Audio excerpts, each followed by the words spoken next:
Welcome to the Make Do Suburban Fireman Podcast, where we're keeping it real, talking all things suburban fire service with your hosts, Nick Peppert and Sean Duffy. This podcast is done in partnership with the Rust Belt Jakes and Build Your Culture. So grab a drink, pull up a chair, and let's go. And we're off. Episode 50 of the Make Do Suburban Fireman Podcast. I'm your host, Nick Peppert.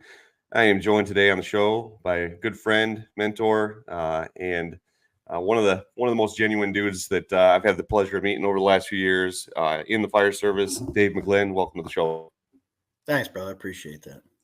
So the last time we had you on the show, we talked about the training officer stuff and really didn't get to dive into the other part of one of the things that you're passionate about, which is passion in leading, right? And that's kind of what we want to talk about today is leadership. And so this is a good one because I feel like we've had some pre-discussion before the episode here on some of these things. And I really believe that, there's a lot that goes into leadership more than just getting people to follow you. And so we're going to dive off into this. But before we get started, just for anybody that maybe missed the last episode you're on, give us the quick synopsis, the snapshot of your career, kind of where you started and where you're at currently, just to kind of give the background info on where you're coming from. And we'll dive off from there, man. I appreciate it. So I'm Dave McGlynn, for those that don't know, which is fine. I started off in New Jersey. I grew up there. I volunteered there. And then I got hired in the federal government in 2008. I moved all the way up to Maine working for the Navy. Then the base closed and I ended up in Pennsylvania. I worked in Pennsylvania for a couple of years. About 6 years I worked in Pennsylvania and then made it up to captain. I worked as a station captain. I was on an engine company, and then there was a promotion opportunity for the training chief up at West Point, the military academy in New York. So I thought, well, what the hell? I'll put in for the job. I was only 33. I thought, they'll never give me the job. I'll just be transparent in the interview. They loved the transparency, and lo and behold, they hired me. Not because of the name. It works out because West Point is a big deal and it's a big name, and with that comes a lot of responsibility and I guess a mentality or culture to live up to. But I just learned the most there. I learned what it meant to train folks. I learned what development actually meant. I learned the process of planning, how to be strategic, how to create an environment that was conducive to the culture, and how to do all that through training. I developed the most in my profession while having been up there, so that's why I always talk about it. Then from there, I transferred to an Army base in PA. My wife and kids were still living here, so it worked out because they didn't have to move. And I transferred down as an assistant fire chief. I was in charge of operations and training, and then the fire chief position opened up, and I was the acting chief from May until February, May of 23 until February this year, and then I got promoted permanently to the fire chief position, which has been no easy task. I just wrote a piece. Well, actually, I wrote a few months ago, but it should be coming out in, I think, Firefighter Nation, called "Everyone Wants to Be Chief Until They're the Chief," because it was just through my just taking on this new responsibility, which we'll dive into today. So I'm married to a Puerto Rican. She was born in Brooklyn, which means that she's pretty tough, and I can commit every sin in the world, and God's letting me in heaven because I'm already going through purgatory. No, but I got a wife and a daughter, and they are very much their mother and father's children. So it's no easy task. But I'm blessed. I got a beautiful daughter, beautiful son, beautiful wife, and life is good. It's just it's always a challenge every day. So thank you. Yeah, man. I think I always like talking to you about your story, like taking the shot, putting in for West Point, right? And I know this isn't about the training officer stuff, and we're not going to really spend a lot of time there. But I will say this, we talked about this last time you were on the show. You miss 100% of the shots you don't take. Yeah. And people always ask, with whether it's writing an article for fire engineering or putting in for FDIC or whatever conference or, whatever it is. Like, I mean, if you don't take the shots, you're never going to have that opportunity. And I think like that's, I look at, back in my career and people that have kind of pushed me to step out of my comfort zone or just my own curiosity, right? To say, hey, I'm going to go for this. I'm going to go for this and see what happens. And, and you know what? I mean, yeah, are there failures along the way? Absolutely. But, it only takes one yes. It's like I was reading a book the other day because I'm, my daughter's in middle school. And so I'm like kind of, trying to like start the college stuff, right? Like looking at scholarships and all this stuff. And I read this story about this girl who spent all summer putting in for scholarships, right? And she put in 1,000 scholarships, 1,000. Like writing essays. I mean, anybody that knows about scholarship applications, it's not like you just submit this application. Right. Typically, they want an essay, right? They want you to show that you're worth spending money on.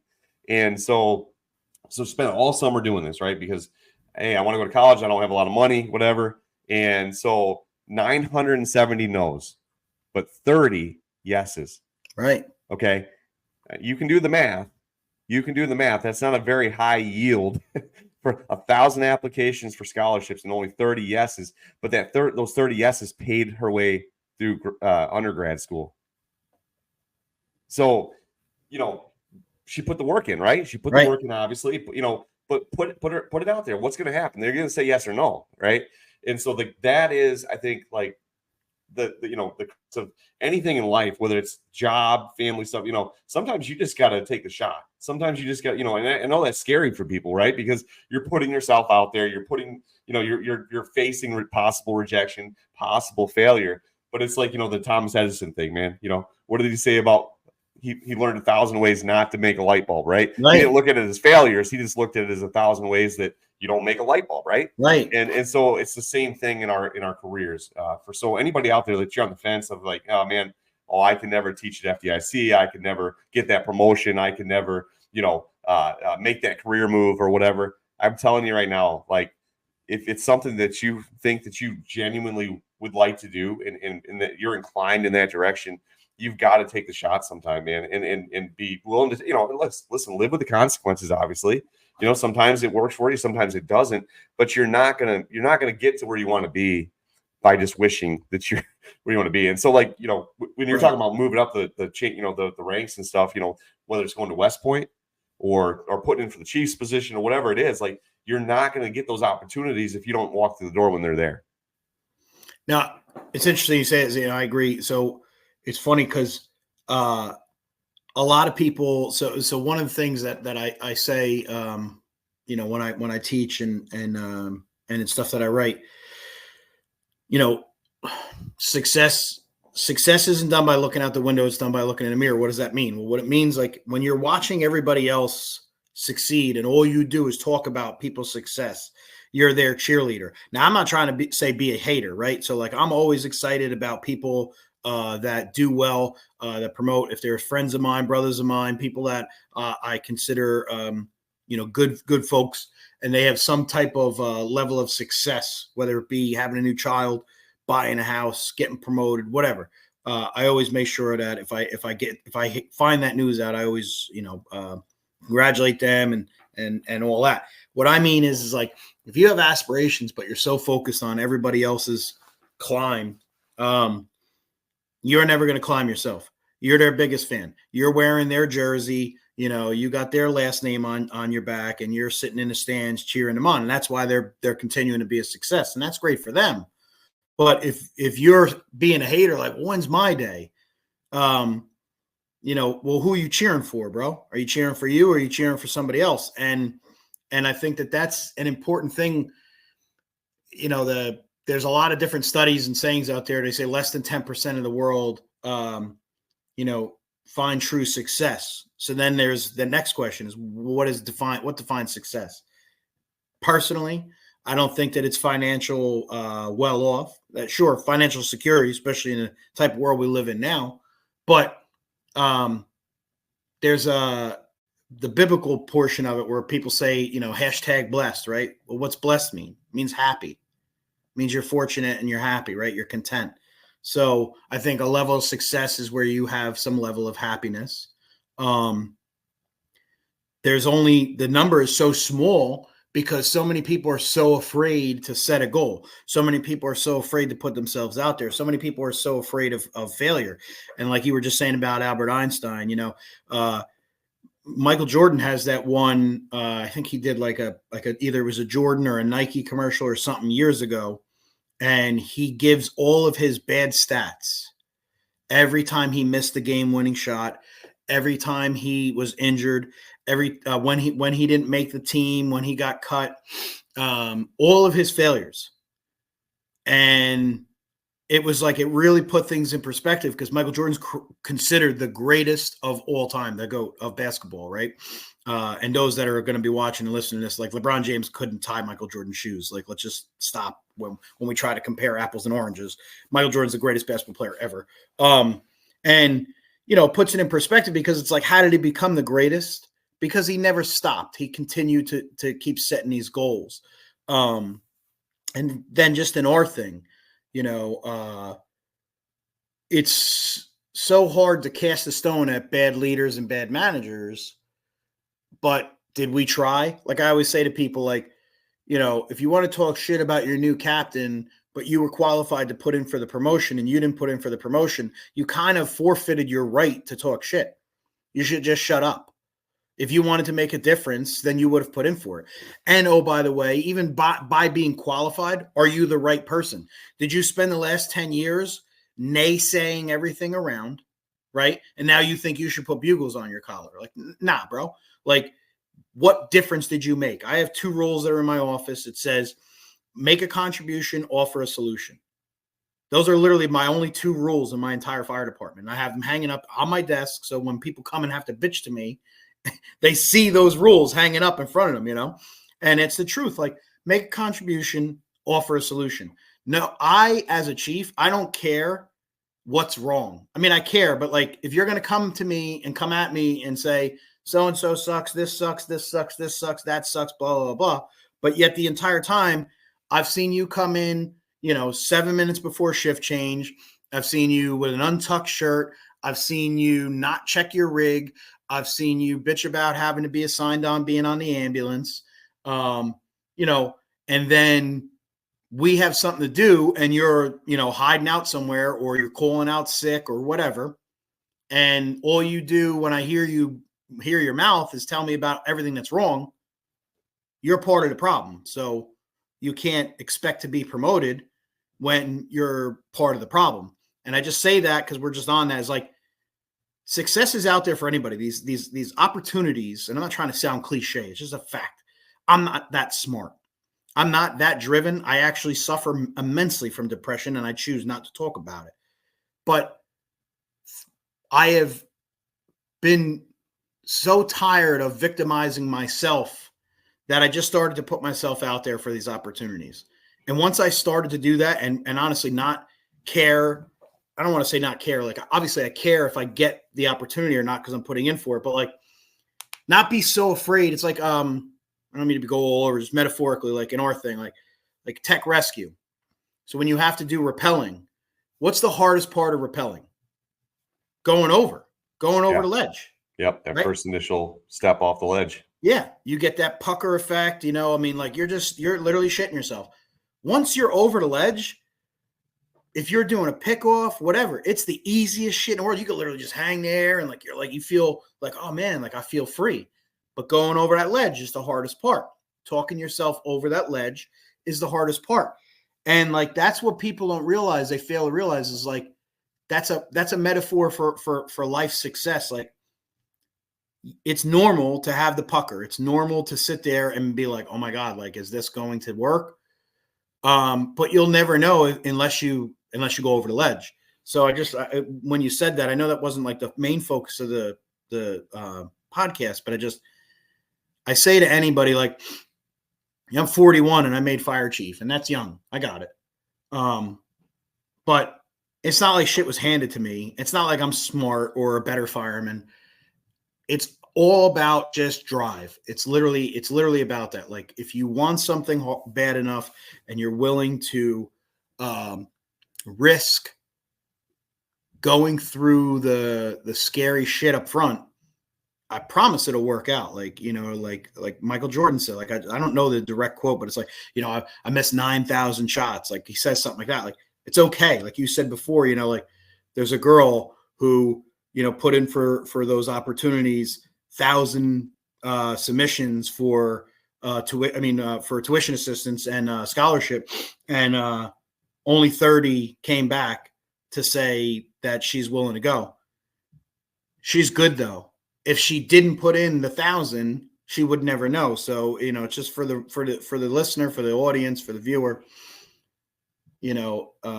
what contribution are you making and what solutions are you offering to your culture, to your environment, to your department, and to your life? And if you don't know the answer to that, which is fine, find the answer. And I promise success will start coming your way. Yeah, 100%, man. And yeah, the sidebar, I mean,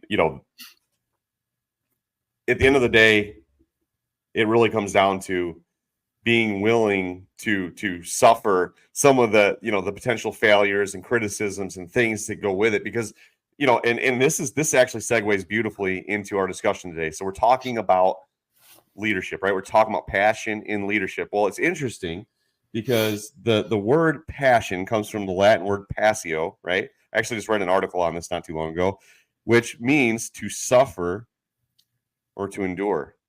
Right. Let that sink in. And it's funny because we talk about the passionate guys on the job, right?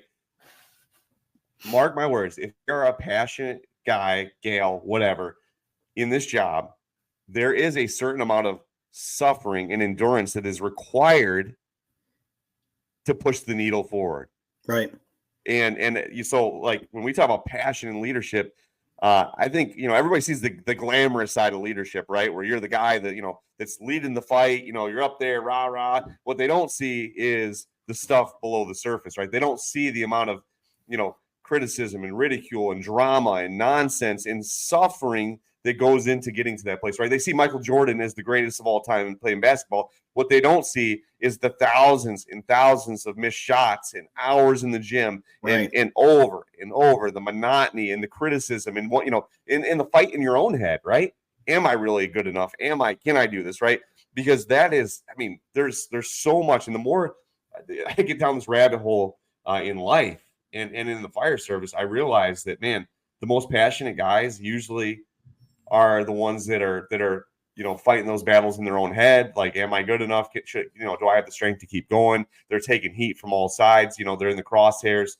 And that is, man, I just want to get your thoughts on that, because I feel like people see the glamorous side of leadership, right? That's a hot topic in the fire service and in the world right now. I mean, there's multi-million-dollar companies that do nothing but leadership training for these Fortune 500 companies. I mean, but people don't necessarily always see the dark side of leadership, right? And I want to get your thoughts on that, because I certainly feel like, especially as you move up, the pecking order in the fire service, from talking to people that, I'm not a chief. I'm not going to pretend like I'm a chief.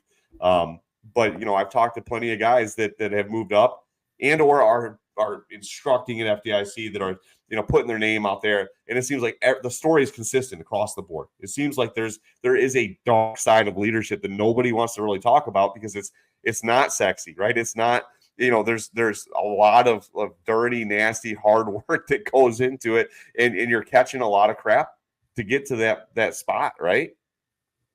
Right. It's not easy. So I'll start by saying I would be remiss to not say this. So, nothing against anybody that's out there, especially in our thing, that teaches about leadership and has all the sexy nuggets and all the sexy quotes and everything like that. Why do those resonate? Well, I'll tell you, because there's a commonality across, at least in my experience, across America, but certainly across the fire service, and probably in any type of service and or business, where there's a disconnect and a failure in leadership, right? And then there's a disconnect and a failure in personal motivation. So with that said, I feel like we don't talk enough about, like you said, the dark side, the shitty days of leading and managing people. It's not fun. It's not, especially as you climb up and you transition this leadership role to this management role, right? You and I were talking offline. We don't use management a lot in the fire service because it becomes stigmatic. So even in where I work now, like I'm trying to refer to our management team, the supervisors, as the leadership team. One, because I truly mean that, not just a play on words. I want folks to recognize that, they're the leaders, and I want them to follow along with the direction that we're going to be headed. But then two is because there's a lot of changes coming about, and they're new, but they're needed in our department. And I'm trying to respect the current culture. So I'm being very cautious on the delivery of using words like management, right? So I'm trying to just say, hey, the leadership team. But let's talk about management real quick. It is not sexy, all right? There are dark sides. We don't talk enough about that. We talk a lot about hugging your guys and, saying a lot of sexy quotes, and it sells books and it looks and sounds cool when we go to FDIC and we attend some of these workshops, and they work and they're motivating. Part of me wouldn't put myself out there to do what I'm doing had I have not read stuff like some of those greats have put out. But now that I am in my position professionally doing what I'm doing, and then even as a parent, you're a manager. You want to lead, you want to have fun with your kids, you want to be part of the crew, same with your kids, but then you got to discipline, right? So that they stay in order. And that shit's not fun. Some people like doing that, and others that do it for the right reasons, they don't like that part of it, but nonetheless, you have to do it. So there needs to be more focus and talk on the dark side, because I feel like what we're doing is we're misleading future leaders. We're telling them, hug your guys, love your guys, and you should. But we're not preparing them for when they run into the shitty days. We prepare probies and rookies and, new people, recruits that go through the academy and whatever else, that the fire service is an inherently dangerous job, and there's going to be things that you're going to do that are scary and dangerous and can get you hurt, which is why they're scary. But then we tell everybody, in order to be a leader, you get to get the guts and the glory and love your guys. Like, there's a famous picture of Joshua Chamberlain. So if you don't know who it is and your listeners don't, I'm going to give you a quick thing. So Joshua Chamberlain was an educator. He worked at Bowdoin College in Brunswick, Maine. He was a professor. He ended up being the dean of the college before he enlisted in the Army. He enlisted in the Army during the Civil War. He was appointed to being colonel in charge of the 20th Maine. So on July 2nd, day 2 of the Battle of Gettysburg, remember, this is July. It's hot as balls. It's humid. They're walking. They're marching. They don't have the technology or the comfort of the clothing that we have today. They've been fighting all day. They've been fighting for a couple years. So they're put on top of Little Round Top. They're told, hold the ground at all hazards. Confederate soldiers come up. They send a recon team. They fire some shots. They scan the area, see what they have, go back, recuperate, reload, and report. Go back, fire a few more shots, do the same thing, go back, recuperate, reload, report on what they see, everything like that. Now they go back. 20th Maine's out of ammo. Joshua Chamberlain is not one of theirs. He's an educator. He's a professor. He's just some bookworm, right? And as the legend goes, and it's up for an interpretation, but there's nothing to debunk that it didn't happen. He had to make the executive decision, the command call, to fix bayonets. Not popular. Fix bayonets, right? We're out of ammo. It's hot as balls. We're tired. These guys won't stop coming back up the hill.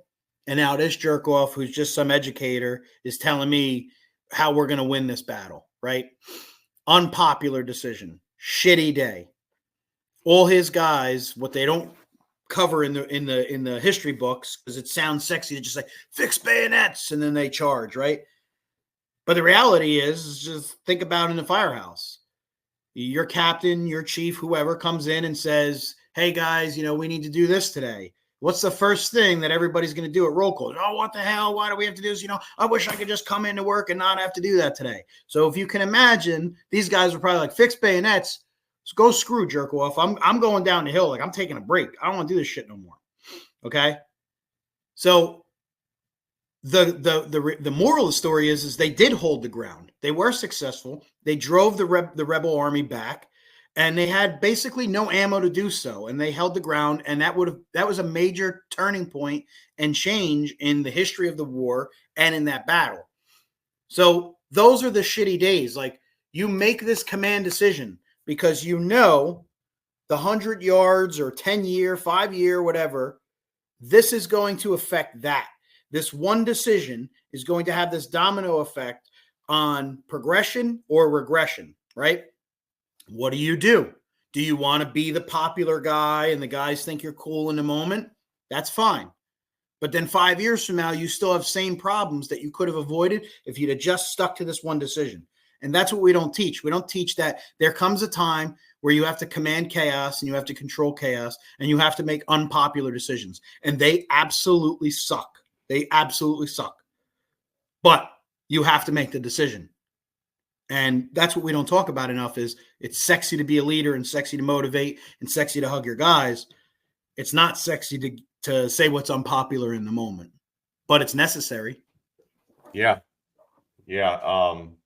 Man, that's a really sorry. No, that's a really a lot of shit being thrown at you. I mean, you think about it though, man, like, and I got to listen to, Mark Alone talk about the, followership in the fire service at Sawdust City a couple months ago, and different take on leadership, right? Because he's talking about the other side of the coin of followership, of being able to, sometimes, it really comes down to it, man. Like, sometimes I think that we get this idea in our minds in the fire service that everything, it's all a leadership problem, right? But you forget the other side of the coin is the people that are actually falling in line. I mean, and following those orders, following those marching commands, right? And you talk about the Battle of Gettysburg. Had those guys not, and I'm sure there's probably some guys like, are you serious right now? Like, what the heck are we doing, right? Right.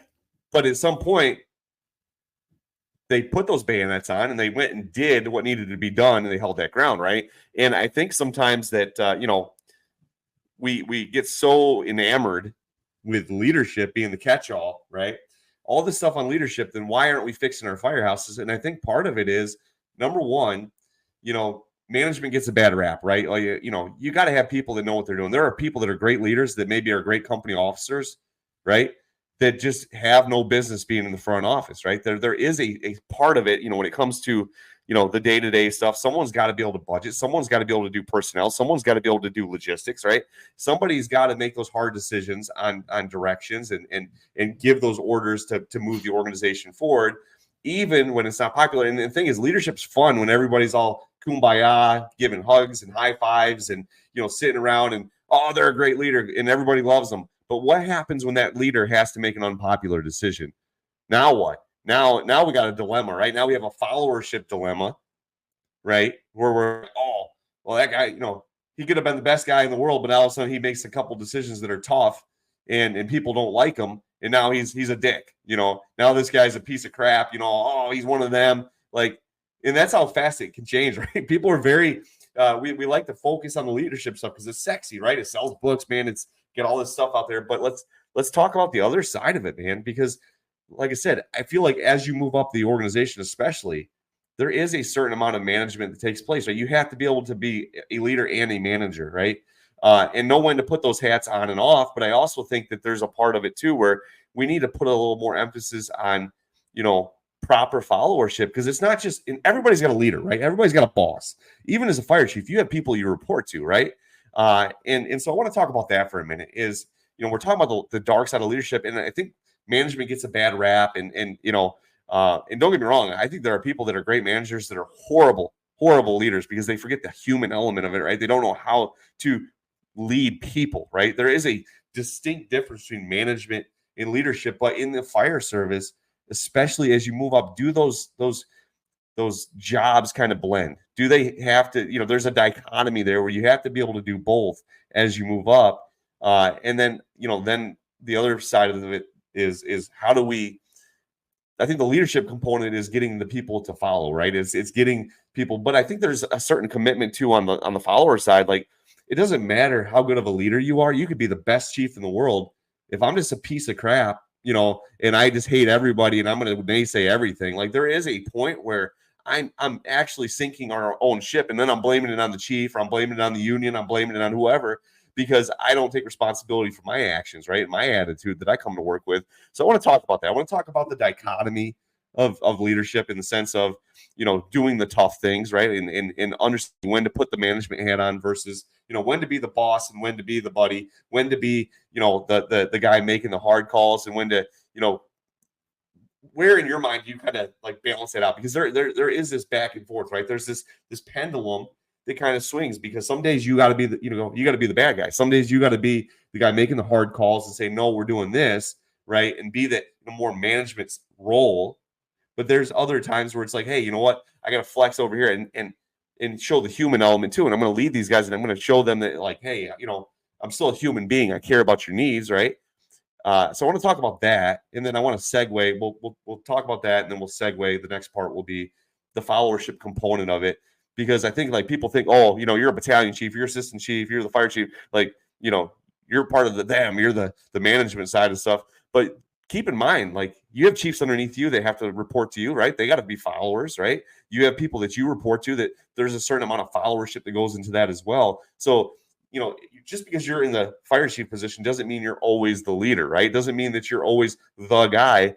Sometimes you got people you got to follow and comply with your bosses, or, whatever, whether it's budgetary constraints, whether it's, hey, there people above me are telling me, hey, that, you got to change X, Y, Z. We got, or whatever, or you need to change your staffing model, or whatever it is. I mean, we need to get X amount done this, this year to cut the budget down to this amount or whatever. I mean, there's all these conflicting, hands in the pot, right? There's these people that want stuff from you constantly.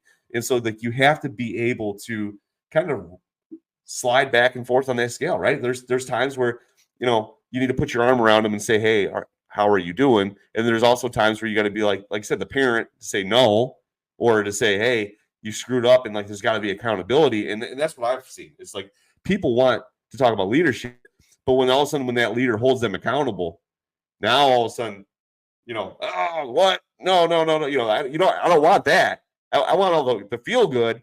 I don't want the hard part of it. I don't want the dark side of this stuff to come out. I don't have to actually, be accountable to somebody. And that's the part that I really want to, I'm kind of trying to dig this out of you even more, man. I want to dig down this rabbit hole a little bit further, because I feel like, man, we're missing the mark as a service. Like, we want to blame leadership for everything, and leadership's the end all be all, leader. But we forget that you can have someone who's an infectious leader. I mean, Hitler was an infectious leader. He led the country into a world war that literally destroyed his nation. He's a great leader, but did he make good management decisions? Did he make good logistical decisions? I mean, let's be honest. I mean, the people followed him, right? Right. I mean, he had this infectious personality. He's charismatic, and hey, we need to do this. And where did that get him, right? So leadership is important, but it's only one part of the total equation, right? I think, like, people forget that. And I think, like, that's what I want to hone in on, because I think it's easy to throw rocks and say, well, if we had better leadership, or this guy, what did he do that for? We want things go wrong. What do? We blame the leader, which is part of it, right? That's the dark side of leadership, is when you're the boss, the buck stops with you, right? And you're going to be held accountable, even when it's not your fault. It's your fault, right? And I think, like, that's I think people need to weigh that when they're getting into those upper positions, right?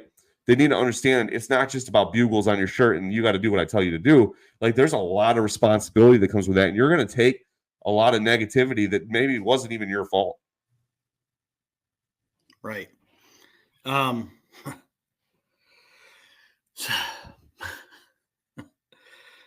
just trying to think, where do I start? So I'll just say, full send, bro.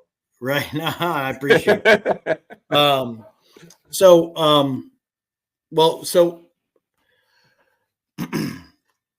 I have heard because it's very egotistical or narcissistic for me to suggest I was a good leader. So I have heard from many when I was a captain and when I was even a BC, I was a good leader.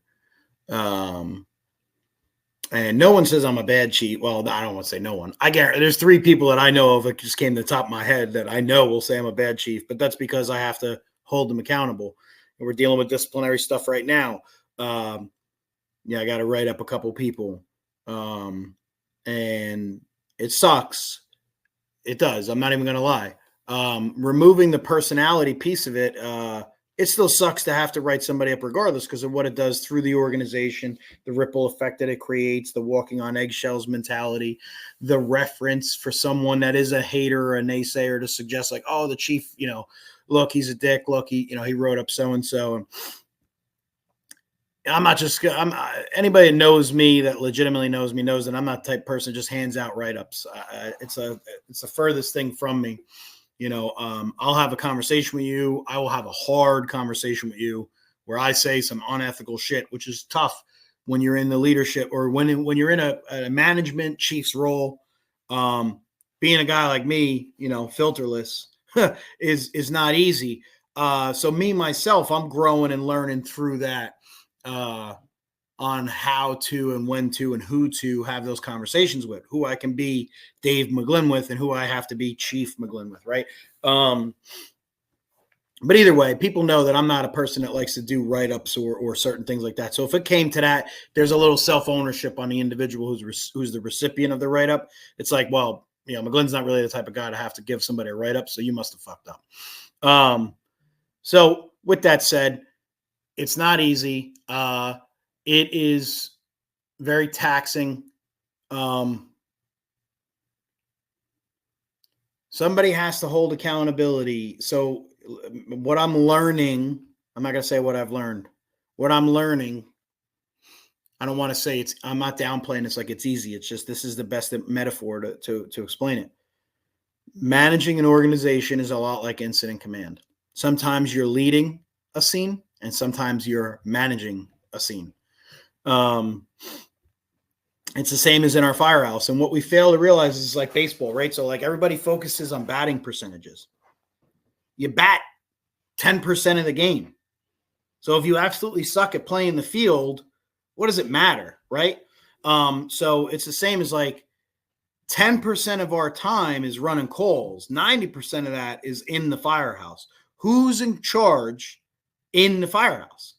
We're so focused on how we run command and how we perform out in the field, but 90% of the time we're in the firehouse. And if it's a goddamn circus and a run amok, who's in charge, right? So you adjust, you pivot, you change gears, situational deviation. When you're running command, you can just sit in the buggy and let the lieutenant or the captain, whoever the company officer is or whatever, run the show and they just report stuff back to you. And then there's times where you got to take command and you got to really assign crews and say, no, you're not doing this. No, I want you to do that. Yes, you're going to do this, etc. We focus so much on the tactical side, which is very important, but we do not focus on the inside the firehouse stuff. How are you running command in your firehouse? Do you understand the balance of when you're supposed to be one of the guys? Do you know when you're supposed to be a leader? And do you know when you're supposed to be a manager? And it ain't easy. It's easy to talk about it, but it ain't easy because I'm doing it. I really enjoy being a motivational person. It's something I enjoy because I have suffered from my own level of lack of motivation. So I try my hardest to try to motivate others because I know what that feels like to be unmotivated, right? But then finding that balance. When can I be one of the guys? When can I joke with one of the guys? When can I put on gear and pull hose or do whatever, right? Search a hallway, do whatever. When can I lead guys and motivate guys and mentor guys? And then when do I have to tell somebody, no, this is the rule, right? Understanding, assessing, prioritizing, and categorizing when you're supposed to be who you are. It seems stressful to talk about, right? Because technically you got to be like 3 different people in a firehouse when you're in that role. But do you really? I mean, I can do it with my kids. Why can't I do it with my men, right? My kids, sometimes I'm their best friend and I'm on the ground playing with them. Sometimes I'm giving them motivational advice and saying, hey, you got this, clear your head. And then sometimes I'm in their ass saying, this is why you don't do this shit. If my kids who, again, the word kid, who are kids, my daughter's 10, my son's 8, if they understand the difference in the tone of my voice, in the direction, and the physical way I'm giving the conversation and information, if they know the difference, they don't sit there and say, oh, Dad, you forgot where you came from. Yesterday, you were playing with us outside, chasing us around, playing war, and now you're telling me to clean my room. No, they know the difference. So a grown-ass man or a grown woman absolutely should understand the difference. You're an adult. I feel like it's a cop-out. Now, don't get me wrong. There are people in management who forget where they came from. They either A, become a dictator, or B, they just shouldn't be managing anybody. They're one of those people who got stuffed in a locker when they were a kid, and they're just trying to get back at society because they have their own built-up frustrations and stuff.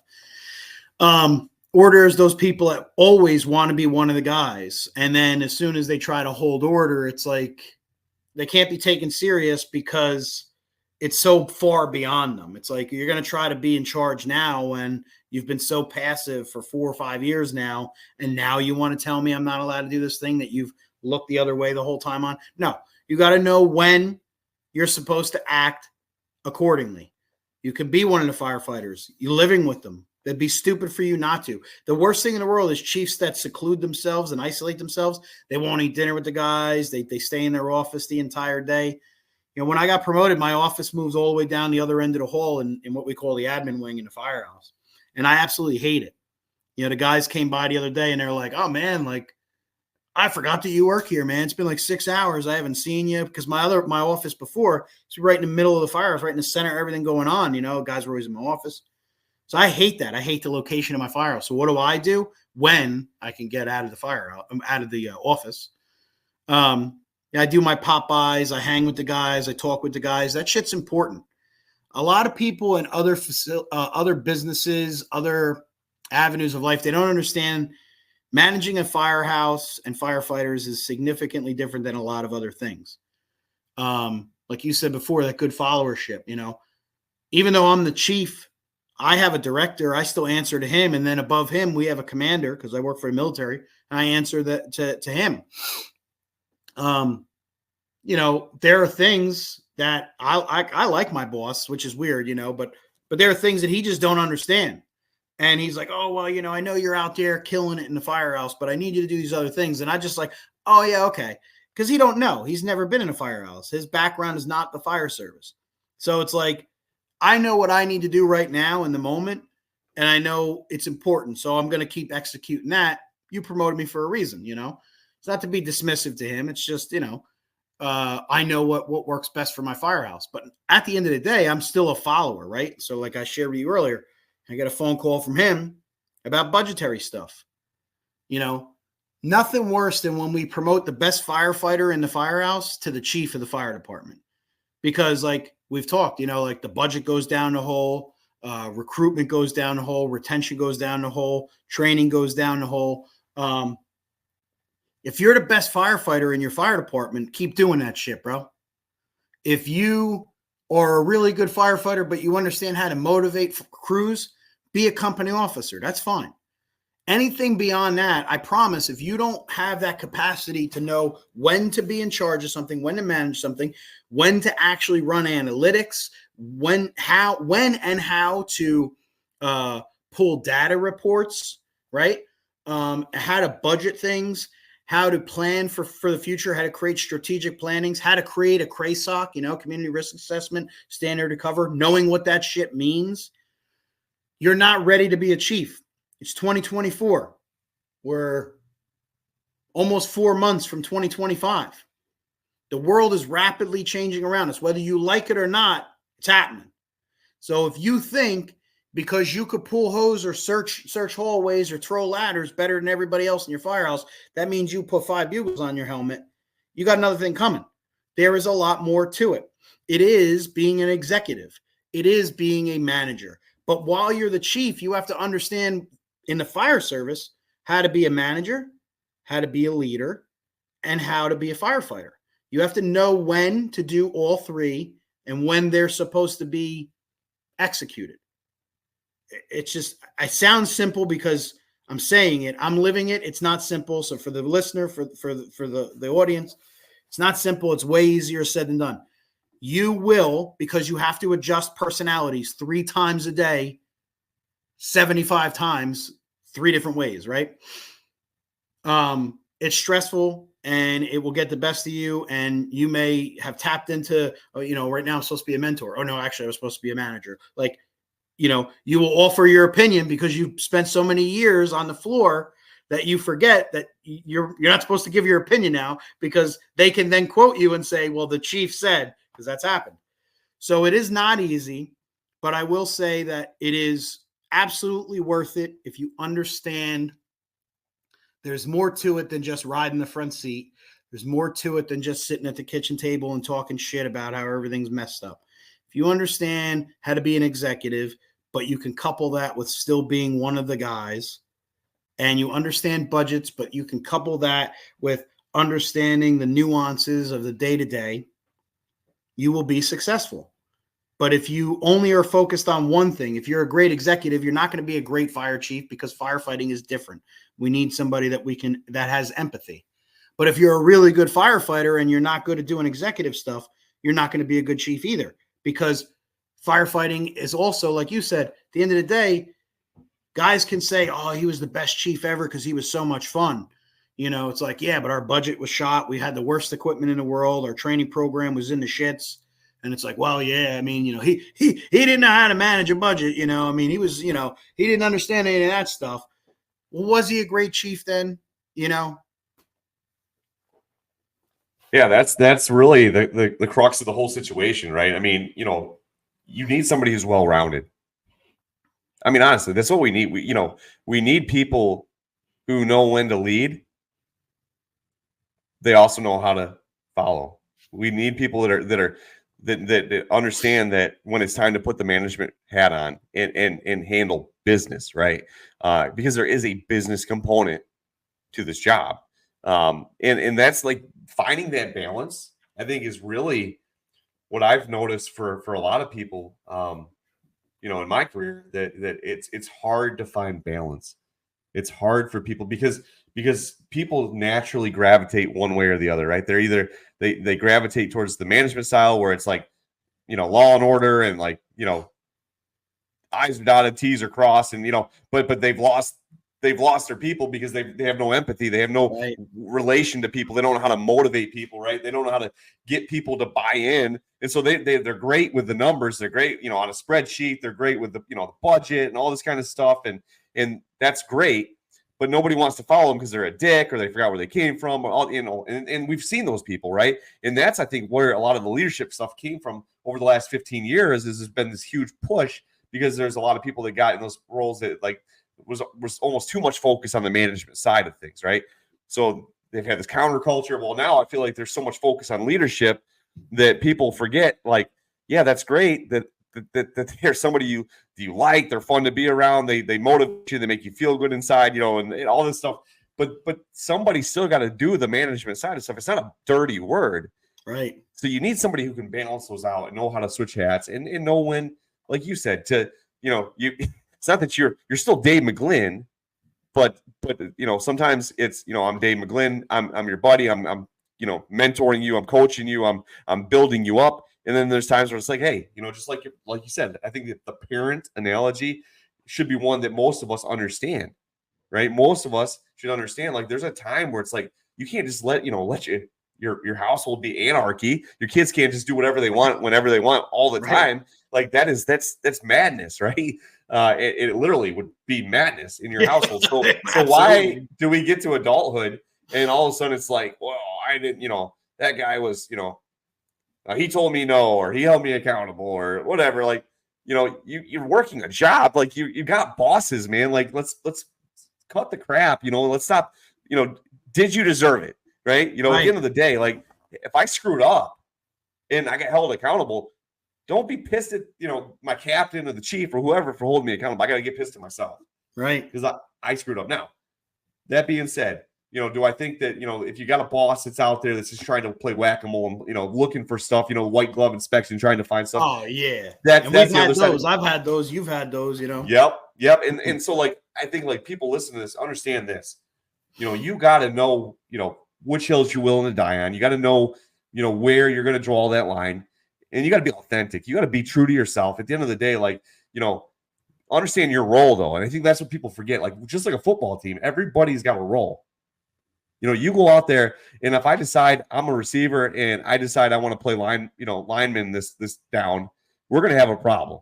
We're going to have a massive problem because I'm going to get laid on my butt, and the quarterback's going to take a massive hit because there ain't no way you're putting a wide receiver on the front on the offensive line and expecting good results, right? Because that's not his role. That's not his skill set. That's not what, that's not his lane, right?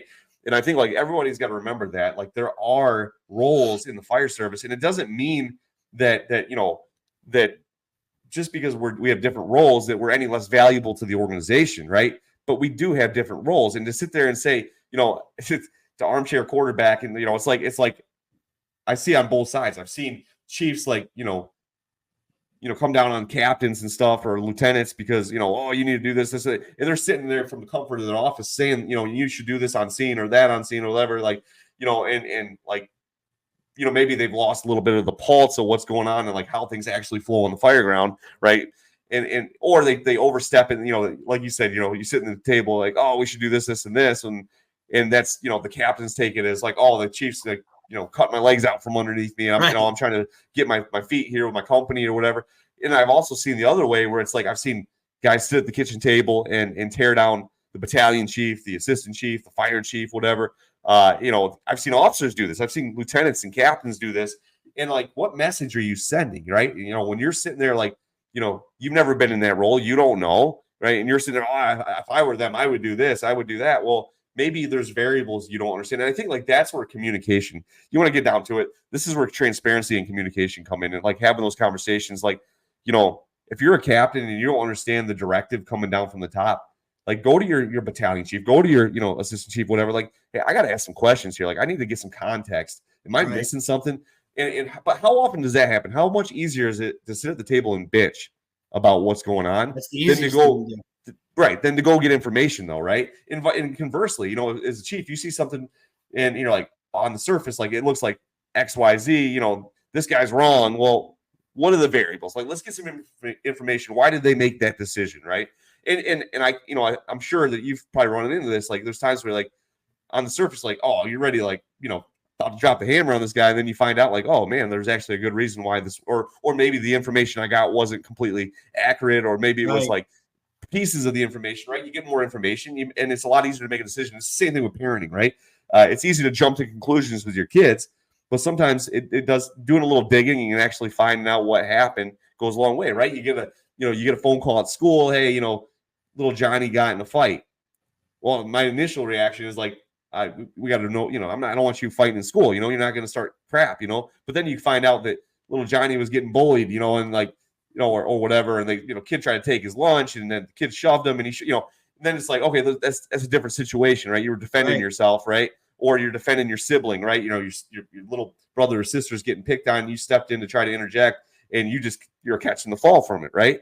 And people will say, well, that's still fighting, whatever. Yeah, I mean, I'm not saying you dismiss what happened, but when you get context, right, on both sides of the equation, as a follower or as a leader, it helps you make better decisions, and it helps you to kind of let, if there is going to be punishment, that it actually fits the crime, right? Because there's a huge difference. You got a guy that, I say this all the time, you got a guy that comes to work that's a team player, right? That's consistent, and all of a sudden they come to work late. I use this analogy all the time. They come to work late.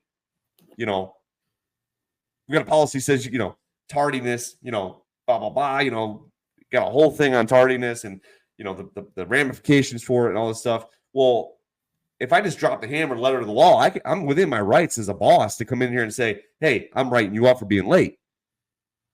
But then the track record, like, what's going on? Like, now if I dig a little deeper, maybe I find out the reason why this dude is late to work is because he was in the hospital all night with his mom Right. who's dying of cancer. Now Right. now I'm a dick and I've lost my guys because I just dropped the hammer on a guy who's going through some stuff, right? So like I think like when you look at like the whole picture, there are times where you got to be the guy that says, hey, no.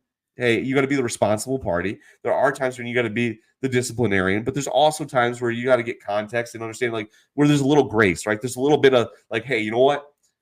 I'm not going to just beat this guy down in the ground because, I found out he's going through some stuff here. Like, hey, maybe this is one of those cases where I have a little bit of grace, a little leeway here. I'm going to work with you here because I understand your situation. And that's where, this whole thing, though, stems around information flow, communication, understanding your people. And that's why you got to manage, but you also got to know your people. You got to lead, follow, mentor, right? Manage, like all those components. There's not any one thing when you're talking about higher up positions in the fire service, right?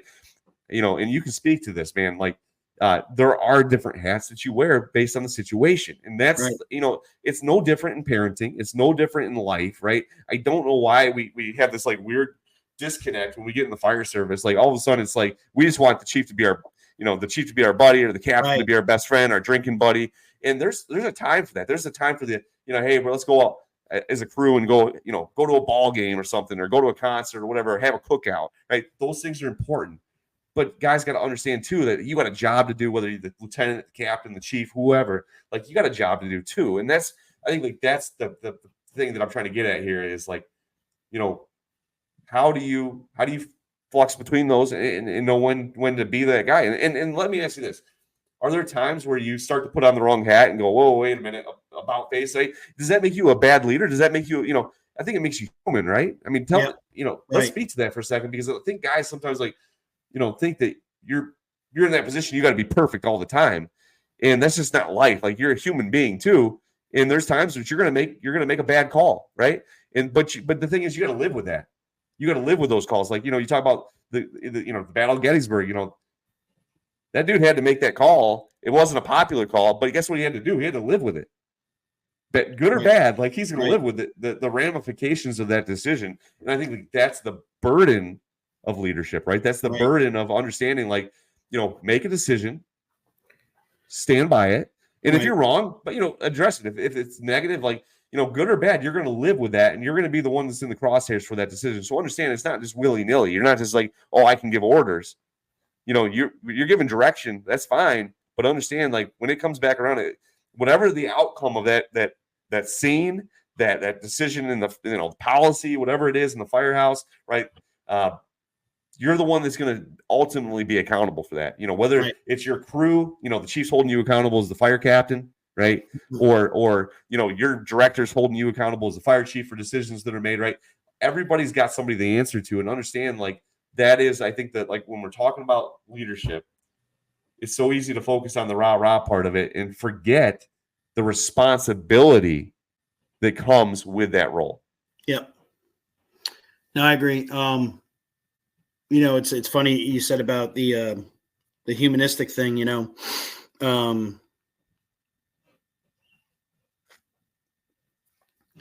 it's very easy for someone that is not in a leadership and or management position to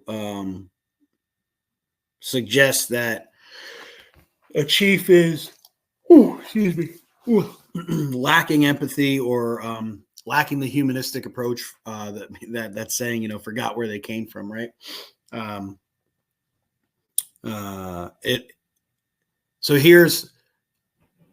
say this. So here's how we got there, is because truly there were chiefs who forgot where they came from. Truly, there were chiefs that should have never been the fire chief. Truly, there were managers and or leaders that promoted up that should have never been promoted up. They probably shouldn't have been in the fire service. They lacked empathy. They lacked sympathy. They lacked the communication skills, the transparency.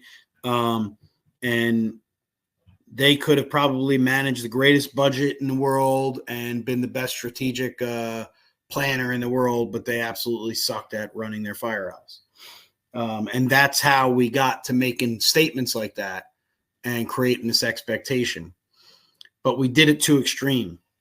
So we were like, well, we want somebody, like, it's like, I'm not going to get into politics, but like, look at the country. Like, You got a group of folks that absolutely hate a guy that's running for president because he's not extremely inspirational, and I'm not going to lie, he's not. But managerially, he was pretty good at his job, and he wasn't afraid to make decisions. And you would compare Hitler earlier, which a lot of them like to try to compare that one individual, which they're not the same. Just set the record straight. They're not the same. You're a fool if you think so. But Hitler was, oddly enough to say this in the conversation, he was a good leader because he was very passionate and he was able to give these speeches that jacked people up, and he had no smart strategic plan, and he ruined his country, got them involved with wars that they didn't need to be involved with, and he was also just humanly, he was a horrible person. So like you have to know this balance, right? You have to understand when you're supposed to make that adjustment. And it's not easy. It is part of being a human, is putting on the wrong hat. Like I said before, I sometimes will get lost in sharing my opinion, and then that becomes gospel, where it didn't used to be in my fire service career. I got over 23 years sharing my opinion, and now it's like when I say my opinion, that shit, like it came with like a stamp. I'm like, oh man, like, how do you break that habit? How do you break 23 years of you feeling comfortable enough to say what you need to say and free enough to say what you felt, as far as your opinion goes, to now you have to be like prudent and cognizant and not saying it, right? I'll say this. A lot of things are covered there. I'll just say this. Easier said than done, but just for your listener and your viewer, transparency is key. I pride myself on transparency, transparency in communication and your vision. I always say you may not like the information that you're going to hear, and there may be times where you're up for suggestion, but I'm up for decision. Not always. But at the end of the day, that may be what it boils down to. So you may make a suggestion that I have to make a decision on that didn't line up with your suggestion. And as much as that sucks for you personally, understand that it wasn't personal. It was what was best for the organization and the future of the organization, as well as the members of that organization. And that's not an easy thing. But transparency is key. I have no secrets with my people. There's no secrets. I'm very honest with them. I'm very direct with them. I try to make sure I make roll call every morning and brief every crew. It's not a micromanaging thing. It's because we have a lot of changes coming down the pipeline. I'm a new and young chief, and I need them to know what's going on, because as long as they know it, they're part of it. They may not agree with the information and they may not agree with the decision that's being made, but at least they're part of it. And then the best part of, as far as management goes with transparency, is sometimes, a lot of times in my experience, while being transparent, you learn a better way. So like some of my naysayers, there's nothing better than finding an easier approach than a naysayer, honestly. So when you're a chief and you have some kind of decision that needs to be made that affects the outcome of the entire organization or affects the morale and welfare of the organization momentarily, briefing the guys of what you got going on, that naysayer, they're going to come to your office and be like, hey, I want to talk about what you briefed us on before. Did you consider this? And believe it or not, more often than not, that suggestion is a better way forward than what you came up with. And the reason why is because they're the type of person that they will work smarter, not harder. The naysayer always tries to find an easier way to get to the outcome. So sometimes it's worth it, because you being transparent opens you up to a suggestion that you weren't thinking, and that someone else may be able to give you that suggestion on. But again, like, make no mistake, like, you have to be able to make decisions even though they taste like shit. You have to be able to weigh in on things, even though that there's people in the room that it's not going to be a popular thing that you're going to say. There's the people. So I'm not trying to give like bad things here. It's just as I've grown and developed and taken on these new responsibilities, my circle has gotten smaller and smaller. And I don't mean that negatively. It's a good thing. I used to think, literally 10 years ago, like the more friends you had, the more popular you were, the more of an impact you have. And that's partly true. But if your circle is small, it's because you're making a difference. People don't like unpopular decisions, but everybody likes order, right? So like what I mean by that is like you don't want somebody to hold accountability, but when things go wrong, you're like, wow, we need order. This is the problem when we have, somebody that's making decisions doesn't know what the hell they're talking about. So you have to understand that balance. You have to know, like, you don't have to be everybody's friend. Being in the fire service is awesome, and I love it, and I love my guys. I love almost all of them, honestly. Even the ones that are pain in the asses, I love them because I love being part of the fire service, the greatest thing ever. But like, you can't make decisions when you grow and you promote into this field based on personality. Everything has to be based on profession. I have some of my dear friends that I work with in the fire service, and some of them are my subordinates. And,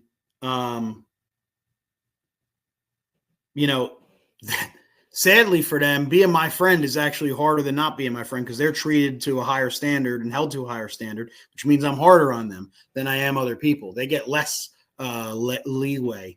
But like, just understanding that, like, it's not a popularity contest. Like, what will make you good at what you do is that the successes and how they execute stuff.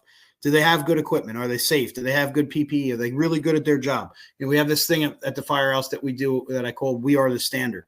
We've increased the boxes that we've gone on. We've increased our services. We've increased the requests for us to go on more stuff. That's important in the federal side because you don't run a lot of calls on the base. You rely on mutual aid. And in the history of where I work, we have grown a significant amount in our abilities, capabilities, performance, and then willingness to request us. And that's done by making hard decisions, holding a level of accountability, creating that standard, making sure that the standard is apparent, that everybody's bought in on a standard and they're part of it, but nonetheless, it's transparent on what the standard actually is. And then being capable and willing to switch hats. I'm a leader right now. I need to be able to inspire and mentor. I'm one of the guys right now. I'm going to sit there and talk shit about this.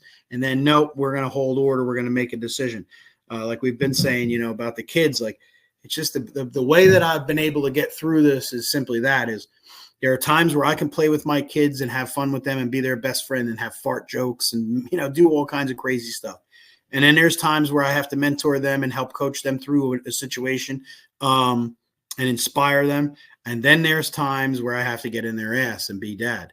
And they're kids and they understand the difference. So you shouldn't take it personal in the sense that, like, I feel like chiefs, especially chiefs, fail because they're so worried about what everybody else thinks of them. And what you don't realize is you're securing a failing legacy by doing so, because you're so afraid of worried about what everybody else thinks of you that you're afraid to make decisions. And then when it comes down to the decisions, they don't respect you. I'll say this, and I'm not being arrogant to say it. There may be things that people won't like about accountability that I hold, or a policy or a direction that I'm going to go. But nonetheless, they're going to know about it. There's no secret. They're going to be part of it. I'm going to assess and evaluate any of the feedback that I get and see what's valuable and what's not. But I will always make a decision. And they're never going to be able to take that away from me. Like, they're never going to be able to say, like, oh, McGlynn was indecisive. Like, the fuck I am. Like, that's one thing I pride myself on is I'm transparent, and I will make a decision on behalf of the organization when I know I'm supposed to make a decision. That's just it. Yeah. And I mean, that comes with the territory, right? I mean, at the end of the day, that's your job. Your job is to make decisions, right? And sometimes they're easier than others. Sometimes it's hard, but at the end of the day, that is the thing about being in a leadership role, and it's easy to throw rocks when you're not having to make those decisions. But, company officers, mid-level officers, your battalion chiefs, things like that, all the way up. When you're in that role where people are looking to you for direction, right? You do have to have some decisiveness. You have to be able to say, okay, I'm weighing all this information right as quickly as possible, and I got to decide. Some of those decisions, and people forget sometimes, like, sometimes the decisions are made for you, right? I mean, there's certain principles, there's certain certain things that like are pretty obvious, straightforward. Like, yeah.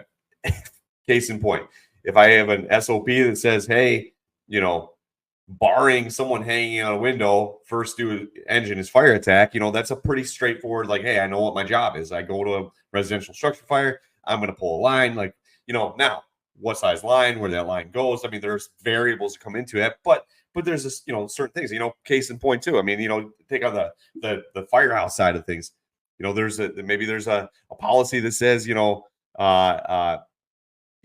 going to do truck checks every shift. We're going to come in and it's going to be documented. We're going to do a truck check. Like, that decision's already made, right? But you go on the emergency scene where things are fluid, right? Or you get those personality things, right? Where there's times where there is some wiggle room there for decisiveness, right? That's where it gets tough. When it's already made for you, that's easy. That's easy. If I know that lunch is at 11 o'clock every day, cool. That decision's already made. Like, we kind of base our day around, like, hey, lunch is 11 to 1 or whatever. Like, that's what it is, no, that's easy. That anybody could do that, right? Anybody can sit in that role and, talk on the radio. And not everybody. There's some people that suck at talking on the radio, but I mean, there's so much more than wearing the bugles, talking on the radio, and if it was easy, everybody would be doing it, right? That's the bottom line. Is like, there are a certain amount of expectations when you get in those roles. Like, you're getting paid more because you have more responsibility. You're getting paid more because you're the one that has to make the decisions when people aren't sure which way to go, right? And that is really the crux of it all, is like, that's where you earn your stripes, so to speak, and it is learning how to shift between those roles, right? And then being able to make decisions, and that may not be popular with everybody, but that is when we talk about the team analogy for sports. Right? Everybody's not in the dugout as the manager on a baseball team. Everybody's not making those calls, pitching changes, whatever strategies, all that stuff, right? Everybody's not making or calling the plays on the football team. I mean, there's got to be some order, and I think, like, what we kind of been hitting on for the last hour is understand that leadership alone is not enough. You've got to be a leader, yes, but you also have to know how to do the management side of it, know how to be firm when you need to and be decisive when you need to. And like, there is a balance there, and there is a dichotomy there. There are two sides of this coin, and it, if all you ever focus on is the leadership side of it, you're probably going to miss the mark as an officer.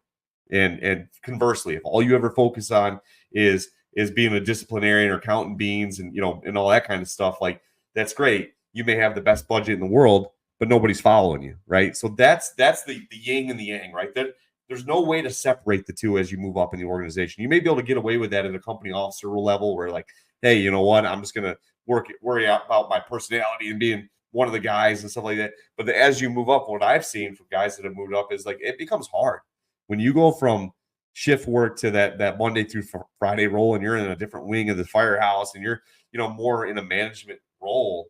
I think that the struggle is, number one, shifting your mindset away from the leadership stuff a little bit, but also hanging on to the leadership and not forgetting where you came from and knowing how to shift back and forth. And so let me ask you this, as we wrap this up, I got a question that, you got a class, passion in leading, right? And I want to talk about it for a second. Like, how do you keep that passion? How do you do the right thing? How do you find, when you're talking about leadership, I think it is important that you're passionate, right? But where does that passion come from? What is your focus when you're talking about, especially in your role now as you moved up the organization? How do you kind of find that spark still? How do you kind of keep yourself going and still hang on to that leadership component of your job and know when to lead and to motivate and to encourage? And how do you find that, especially as you move up the chain? Because I can tell you, for a lot of people, and myself included, like I said, I'm not a chief. I've never been a chief. I'm not going to pretend like I understand that, but I have a lot of friends who are, and it seems to be one of the biggest struggles is maintaining that passion for people, maintaining that passion for leading, and keeping yourself kind of focused and balanced and centered as you move up. Yeah, I appreciate it. It's a great question. I'm going to sound a little corny.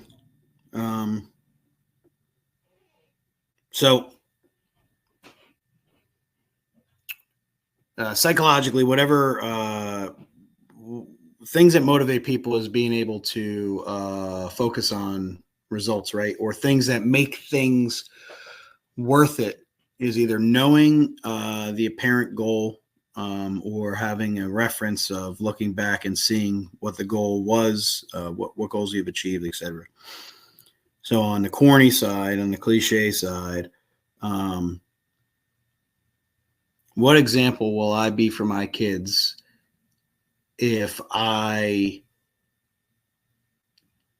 bitch about my job every time I come home to my kids? I am creating an environment for my children to grow up and be adults where they think that the workforce is just nothing but a chore, and it's where we spend most of our lives. So if you were to look at it from that perspective, you're going to spend most of your life knowingly being miserable. And I'm not going to do that to them. So my kids think that being part of the firehouse is the coolest thing in the world, because Daddy, you always come home and brag about how I've basically hit the lottery because I get to do that all the time, right? But it is challenging, and you do lose your passion. That's the point of the class. So, like, if anybody's ever taken that class before, it's not your regular leadership class. I literally talk about my life and how easy it is to literally lose focus and hate what it is that you've become. I talk about how you need to find a way to gauge yourself to getting back into that desire of loving what we do. And as you grow into certain roles in our thing, they're met with new challenges, and you start to hate things. One of the things I say to the guys whenever I hire new people, and I've been saying this since I was a captain, and I certainly say it now. So the next 20 years, you're going to lose friends. You're going to regret things about this job. You may lose your family. You may go through a divorce. You'll go through breakups, and you will resent a lot of things about this job, right? New policies, new leaders, everything, right? You're going to see things that regular society shouldn't see. They're going to stress you out and they'll haunt you. But in this moment, how great you feel that you were given this opportunity to be part of this awesome thing is what makes it worth it. It really does. So even in my hardest days, where I have to do something that's unpopular, or I'm dealing with some new challenge, or I'm dealing with insubordination, or dealing with my own setback. I'm not bragging. I'm just saying this. Yeah, man, when I was in high school, I'm the youngest of four. When I was in high school, I was written off by a lot of teachers and a lot of political leaders in the town that I grew up in, because my family was involved politically. And I dated a girl that's family was very involved politically, and they did everything they could to smear my name after we broke up. It is what it is. It's okay. It's Jersey politics.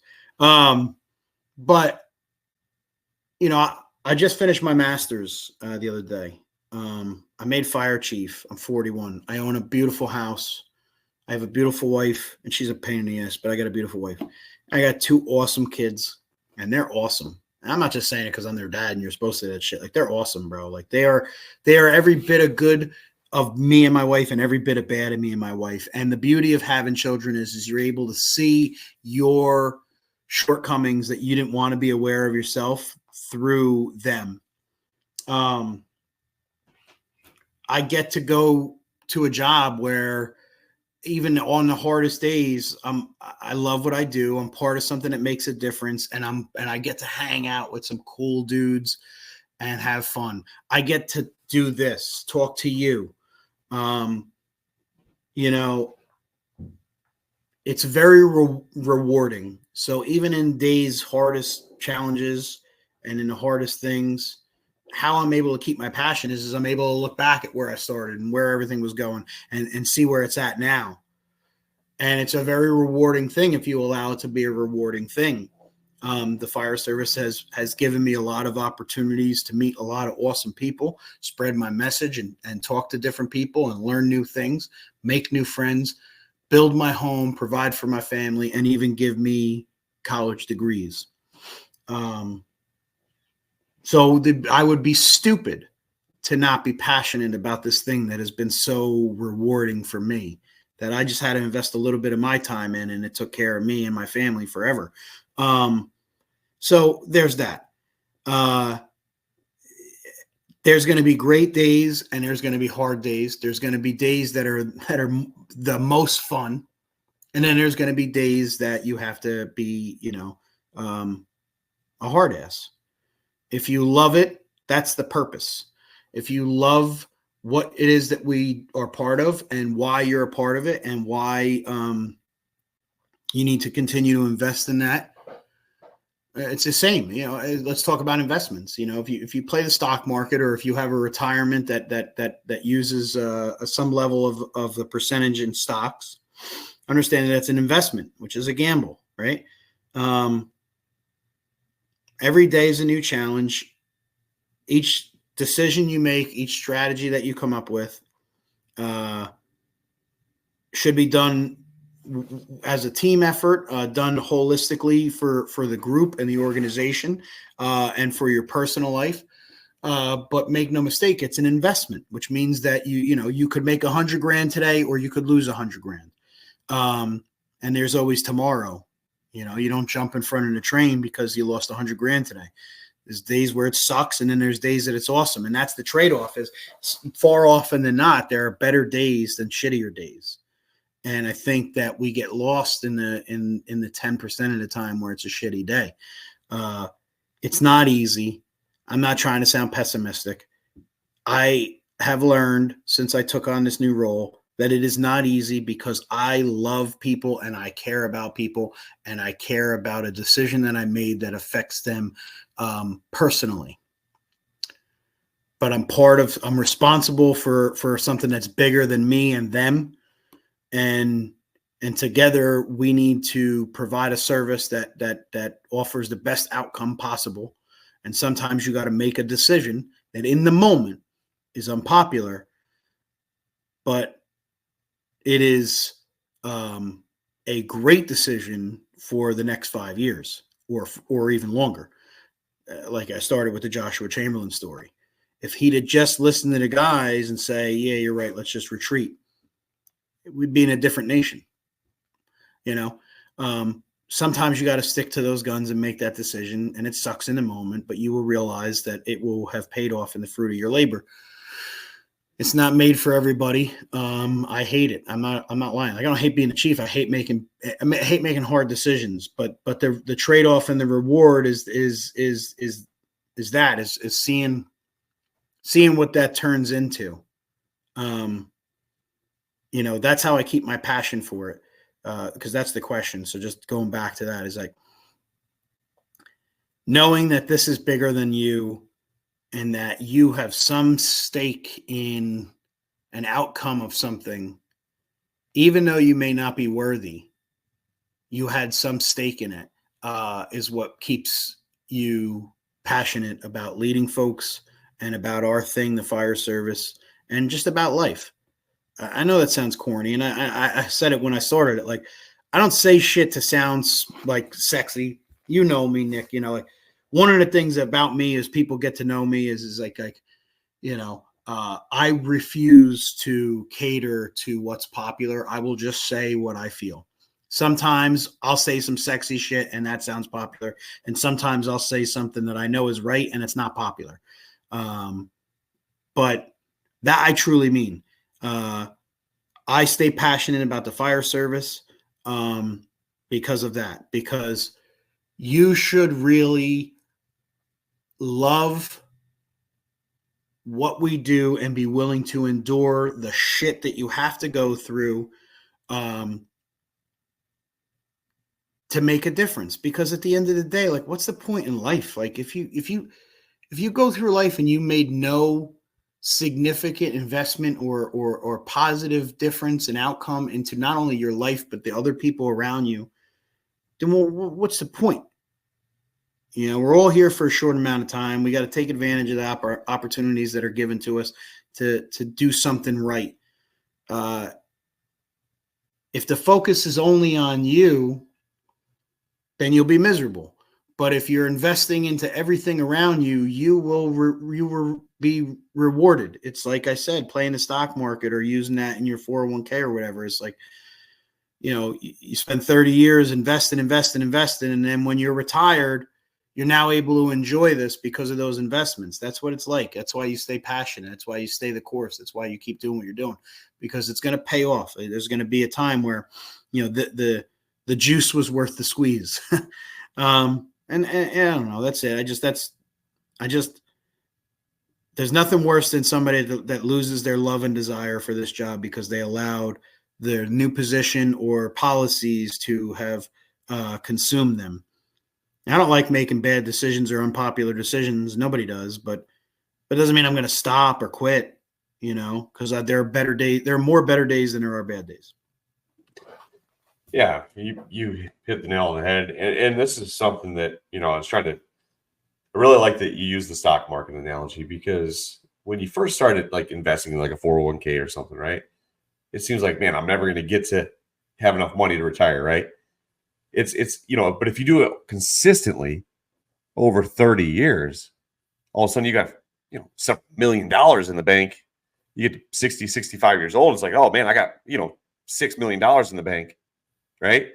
That's why it's worth it, right? But if you stop because you get discouraged, like, oh, listen, the first half of the life of your investment, it may seem like it's a grind, man. You're not seeing hardly any return.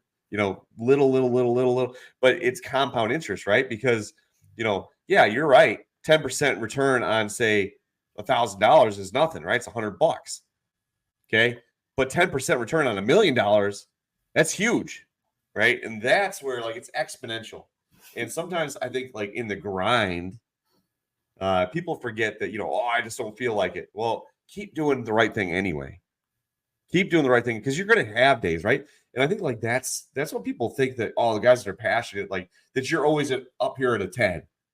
The reality of it is there's some days you feel like a 0. There's some days where it's like, man, it's tough. Yep. But you're right. There are more good days than bad. And when you look at the body of work over time, that's what keeps you encouraged. Like, that's what keeps you grinding. And you know, I will say this: if you're struggling with that, man, like, you know, for anybody listening to this, if you're struggling with passion, understand that even the most passionate guys in the business, the most passionate athletes, the best, the Michael Jordans, the Derek Jeters, the guys like that, it wasn't always, you know, peaches and cream for them, man. It wasn't always up 10, right? There was days where they had their lows too. Everybody does. Everybody has lows. I mean, Abe Lincoln, if you read about Abraham Lincoln, man, that dude struggled with depression like nobody's business.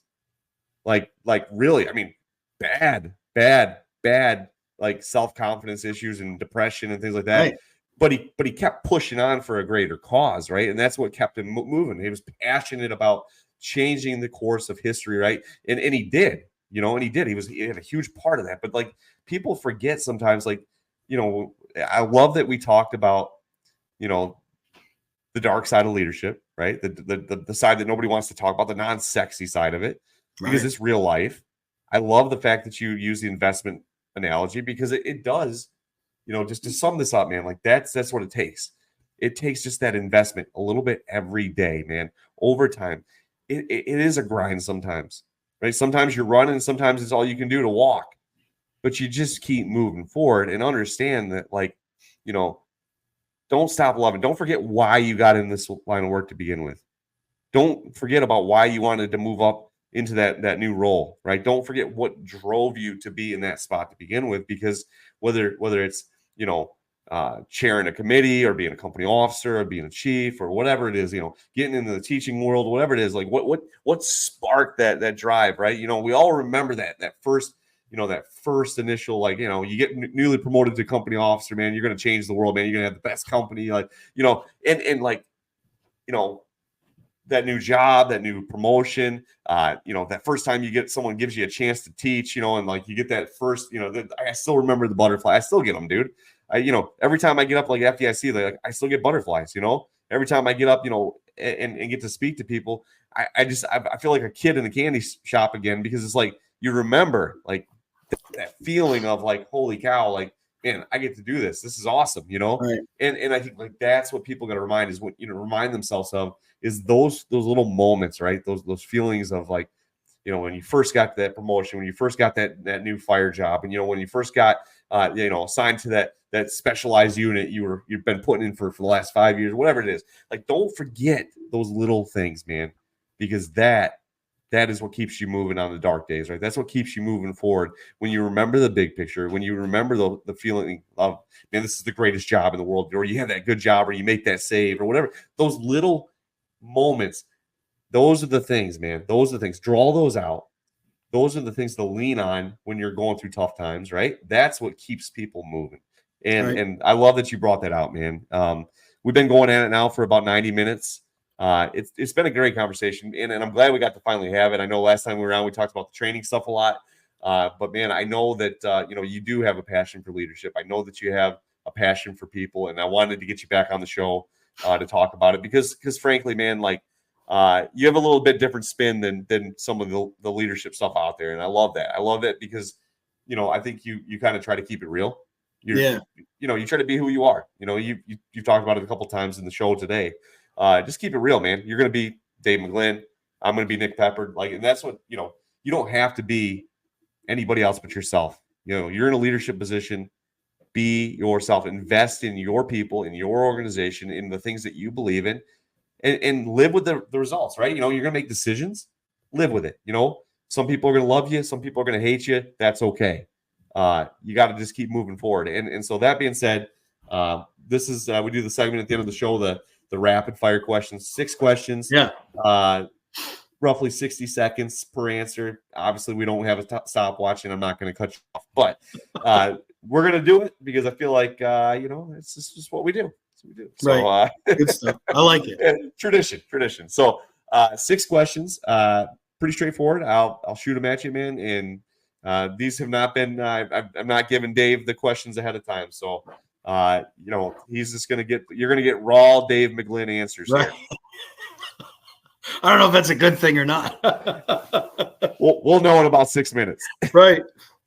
So here we go. Question number 1. I'm gonna give you a nice underhand pitch here. Now that you're the chief, right? You've kind of worked your way up through. I think you got probably a pretty good idea on the answer to this one. But in your progression from bottom to the top, what do you feel like is the most impactful position in the fire service? Captain. Yeah, so I love being a training officer. Obviously, everybody knows. Yep. Well, not everybody. People that know me know that's I wrote a book called The Training Officer. Yep. I teach training officer classes. I write about a lot of stuff with training officer.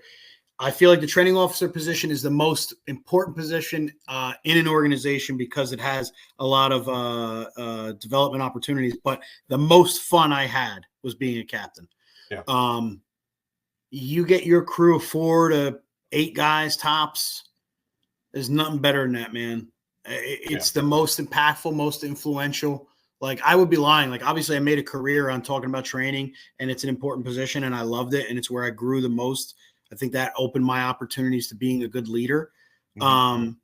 But captain's where it's at, bro. Like, if I could, I have no regrets, but if I could go back in time, I would have spent more time on the floor as a captain. I tell every captain that. I'm like, listen, don't be in a rush to put on another bugle, bro. Like, it's the best. My favorite time was being a captain because you just have your core group. Yeah. And you know everything there is to know about each other. You know who does what best. It's just, yeah, man. Captain was definitely my favorite, most impactful position I think that I've ever had. Yeah, I dig it, man. Yeah. So question number 2, what is one trait that you think every leader has to have? So there's not one. There's two, and it's empathy and sympathy and knowing the difference. Okay. You have to be empathetic because there are times that you can relate to what somebody's going through, and you have to remember how that felt for you. Mm-hmm. I think leaders fail when they're not transparent and don't communicate, because one of the things, like I said earlier, I pride myself on transparency.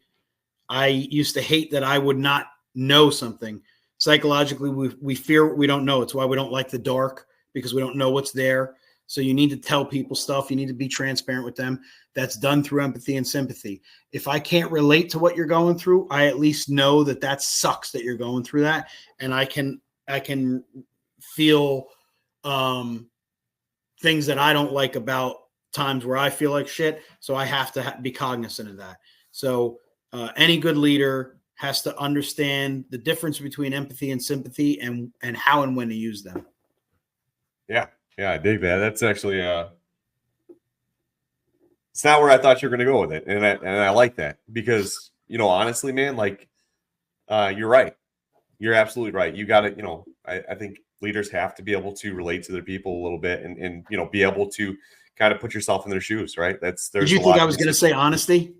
Yeah, well, I figured it was going to be like humility or honesty or something, communication, right? Right. So, yeah, because you hear those a lot, right? So I like the fact that you kind of went a different direction with that. So question number 3, what is one book that every leader needs to have in their library? So there's a few. So I think you asked me this the last time we had talked. There's a few that have worked for me. Yeah, there's a few that have worked for me. I would say that there's I don't remember the author, so I'm going to look it up real quick. The name of the book is The 3 Meter Zone, and I'm going to look it up right now on who the author is, because that's a really good one. So that book is written by a bunch of NCOs, non-commissioned officers through the military, and there's nobody that gets it better than the NCOs. Like they're the grunts. They're on the floor. They're in there with the guys. But they also here it is, book by J.D. Pendry, Pendry, and it's called The 3 Meter Zone. And it covers a lot of the different aspects and the ins and outs of what it's like to answer to policies, procedures, higher ups, higher brass, but then also finding that balance and how to lead your crews. That's a really good book. There's a bunch, like I said. I mean, I could go on and list different books, but that's one that I feel works for me. And I would suggest it to a lot of people, even if you don't have any kind of military attachment or background, because what we do is very paramilitary. So it's applicable. Yeah, absolutely. Yeah, no, it's I think last time we asked you about training books, but as a leader, and that's the first time I've heard of that book. So I just put it in my Amazon cart while we're sitting here. Just because I love to read, man. I love to read. And I think getting different perspectives on various components of the job, man, is so important to growth. So look it up, The 3 Meter Zone by J.D. Pendry. Got it written down. So question number 4. What do you think is one of the biggest obstacles that leaders in the fire service are facing in 2024? So like modern day leaders, what is one of the biggest things that you think is an obstacle that not just in your own organization, but just globally in the fire service that we're facing in this country today? Well, there's a few things. So one, I'll say our lack of willingness to collect and report data. Okay. I feel like that has definitely cut our nose off to spite our face.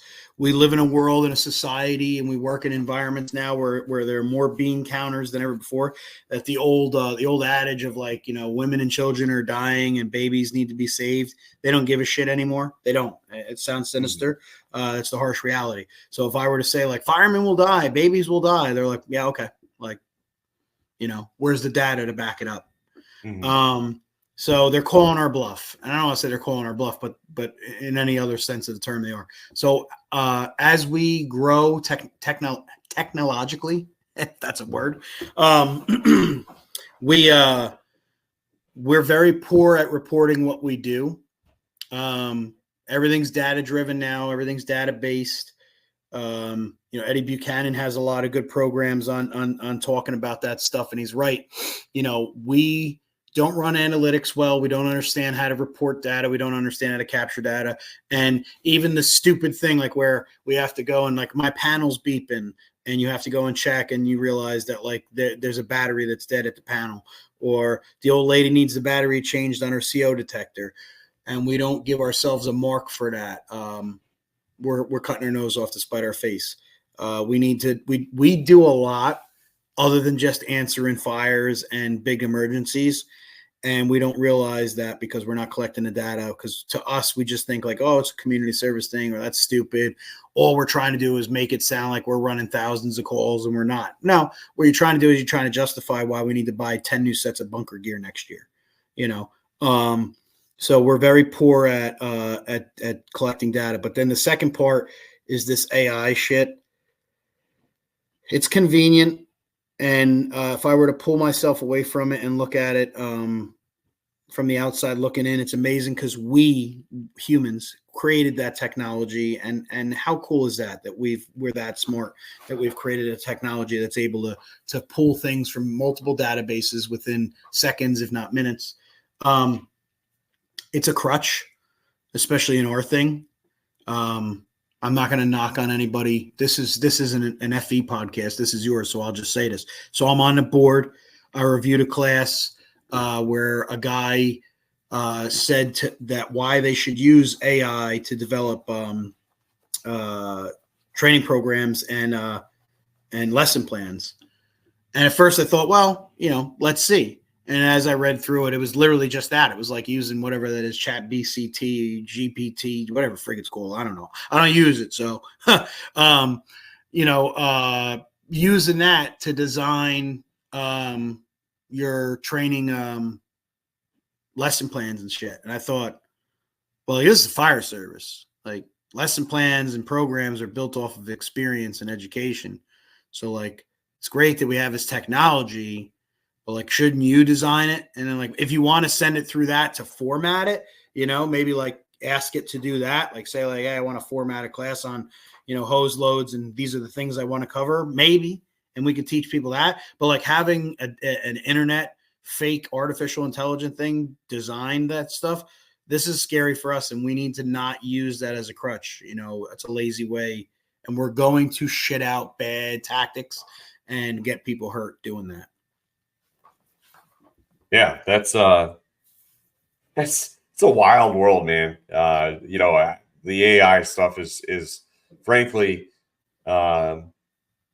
exciting and scary all at the same time. And frankly, I think there's always going to have to be a human element to what we do, though. We're in a people business, right?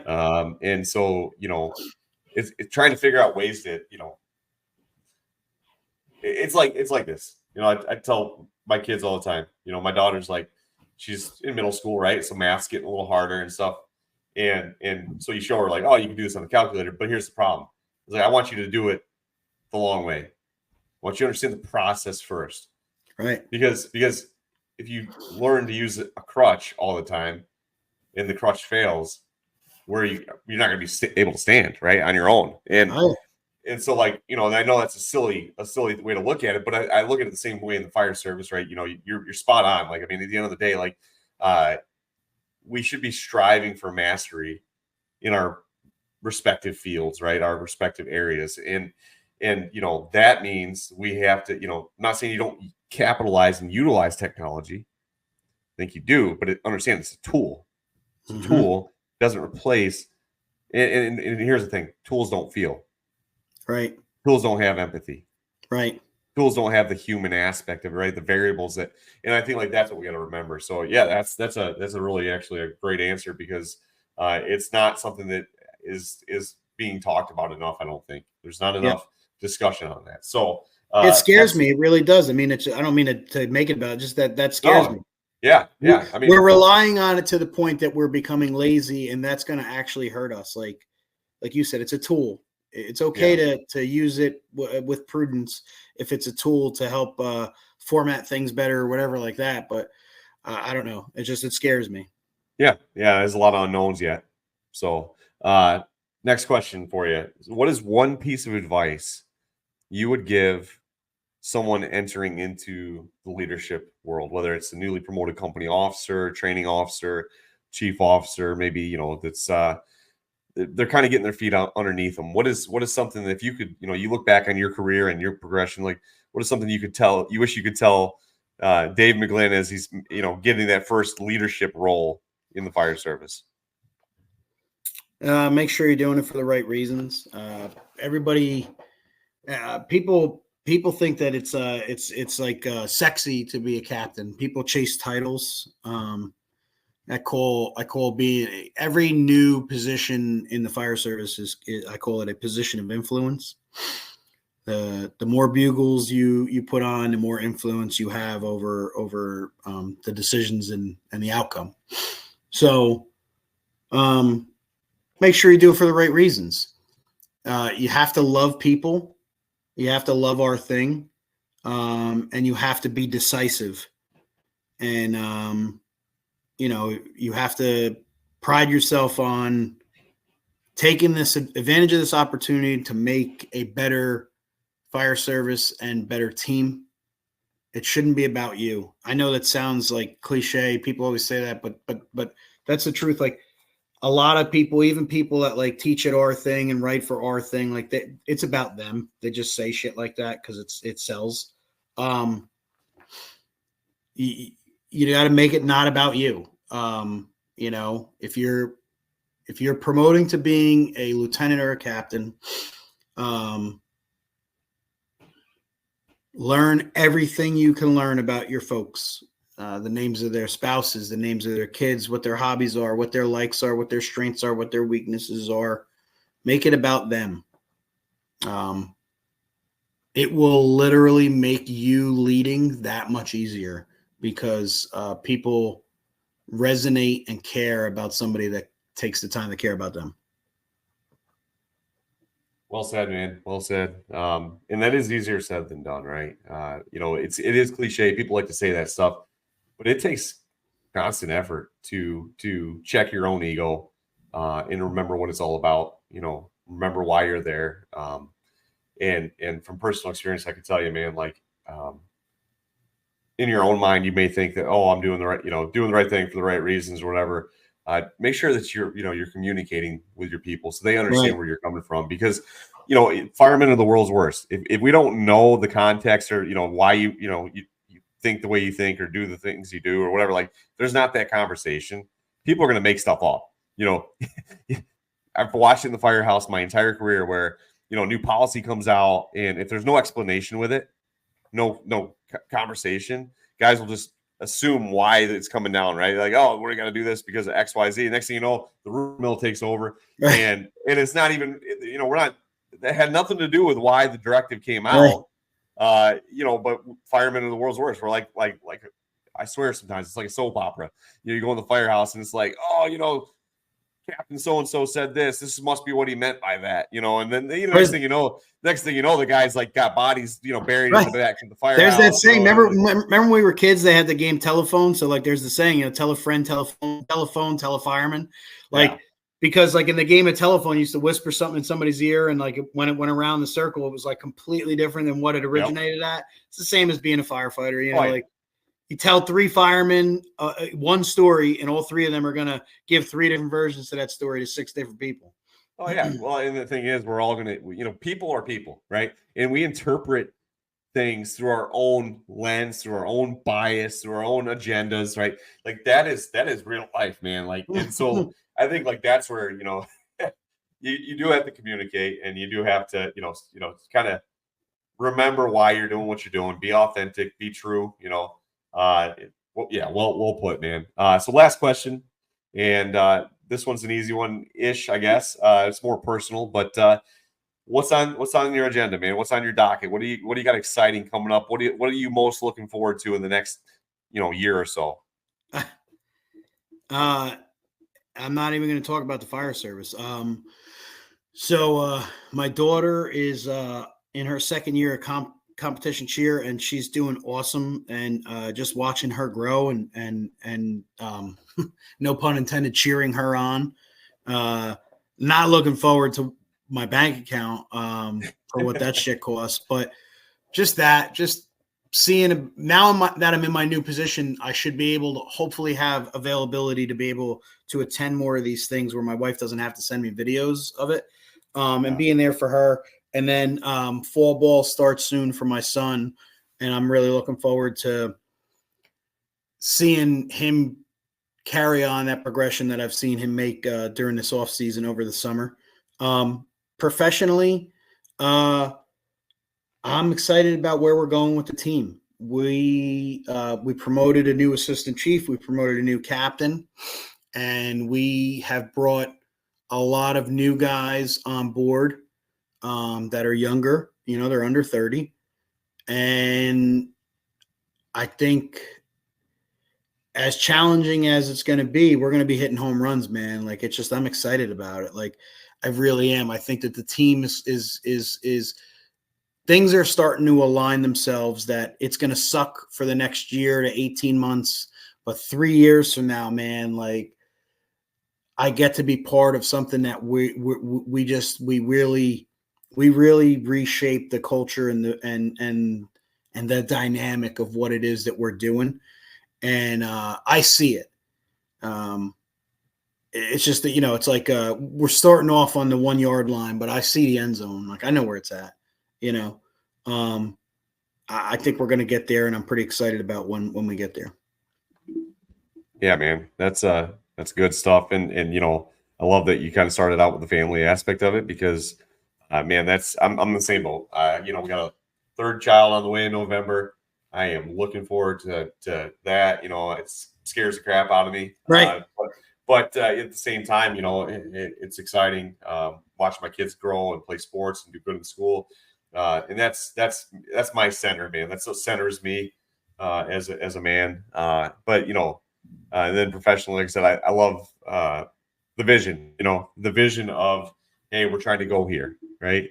And being part of that and building that, and that is finding work worthwhile, right? That's what makes. We talked about the passion, right? That's what keeps you grinding forward. Is when you see, you got to start with a vision of where you want to go, right? And that's part of leadership. We've been talking about leadership for a couple hours now. I love, I think that's the fitting way to kind of close out the episode here. Is, we didn't really hammer on this hard during the episode about having a vision, but that is part of it, right? That's what keeps you moving. Is like, you have to have that end state in mind, and have a passion for moving the needle in that direction, right, and pushing the organization in that direction. And that's all part of knowing why you're doing what you're doing, and being, caring about what you're doing and the people that you're doing it with. So, yeah, well said, man. That's all I got for rapid fire. Look at that. We did 6 questions, and as far as I know, we didn't get too far off in left field. We didn't start talking about craziness too much. I didn't get on a tangent on politics or football, I feel accomplished. We stayed on task. We stayed on task. Yeah, it was good. I had fun. I've had a few of these. I apologize if I went on a tangent.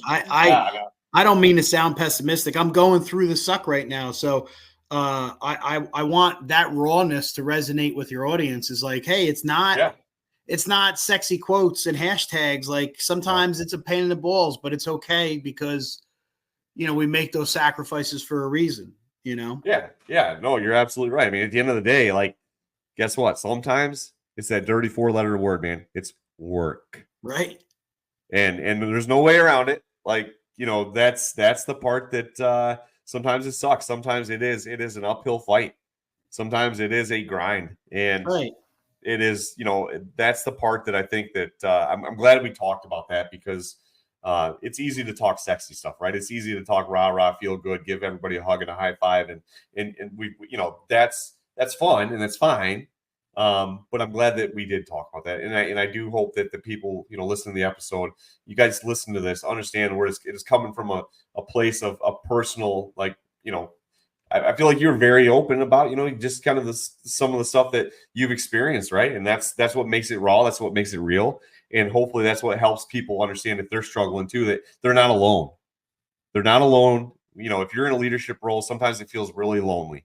Sometimes it's tough. Sometimes it is a grind. Sometimes it's a ton of work. But keep that, keep yourself motivated and remember the good times, remember the good feelings, right? Remember the vision of where you're trying to go, and stay the course, because that's ultimately the real testament to the body of work, right? That's the real testament of leadership is not, it's not the starting line. It's not even, when you're going through those ups and downs, those peaks and valleys, it's you're trying to get to the finish line, right? You're trying to get the organization, the people that you lead, to be better, to grow, to move the organization forward. And that is the reward. That is the reward, right? The reward is not, it's not, the being in charge. It's not the bugles, right? Sometimes it's more of a burden than it is a blessing. Talking to a lot of guys, I mean, that, and having been a captain previously, like, there's a lot of stuff that nobody tells you about that. When you take those roles, like, nobody tells you, like, oh, hey, you're going to have a lot of, tough decisions. You're going to have people, that are going to love you for it. There's going to be people that hate you for it. There's going to be days where you doubt yourself, where you question your own abilities. Like, it's just not talked about enough. So I'm glad that we were able to kind of hone in on that. So anybody listening to the show, man, if you're in a leadership role, maybe you're just getting into it, understand with that, with that leadership comes responsibility, right? For other people, for the decisions, right? Own that. Not trying to get, scare people away from being a leader. Like, if you're in that role or about to be in that role, just know what it comes with. Know that there are some things that you're going to have to work through, and keep your eyes focused on the goal that you're aiming for. Right. And I think like, that's what I took out of your conversation today, was like, just understanding, what keeps you ticking, right? What keeps you moving forward, and knowing that, like, hey, when you're going through those tough times, right? When you're in those valleys, that it doesn't stay like that forever, right? That there are ups and downs, and you're going to have tough times. You're going to make tough calls. You're going to have opposition. You're going to have resistance. Like, that is the nature, and that's why you're in that role, though, right? Because if it was easy, everybody would do it, and like, that's what you got to keep in mind is like, it's not always sexy, but understand, like, it's so much bigger than any one person. Leadership is not about you. You said it here just a few minutes ago, right? It's not about you. It's about the team. It's about the organization. It's about the people you're serving.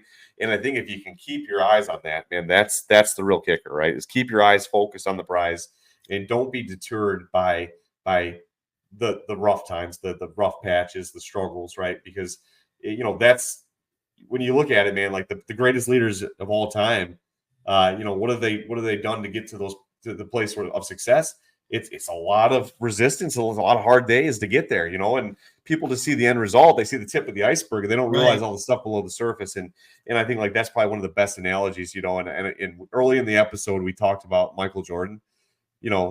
Any athlete, man, look at the stats. I mean, listen, the best hitters in the Hall of Fame are missing 2/3 of their at bats. You know what I'm saying? The best hitters of all time, right, are still missing more, than they're hitting. Right.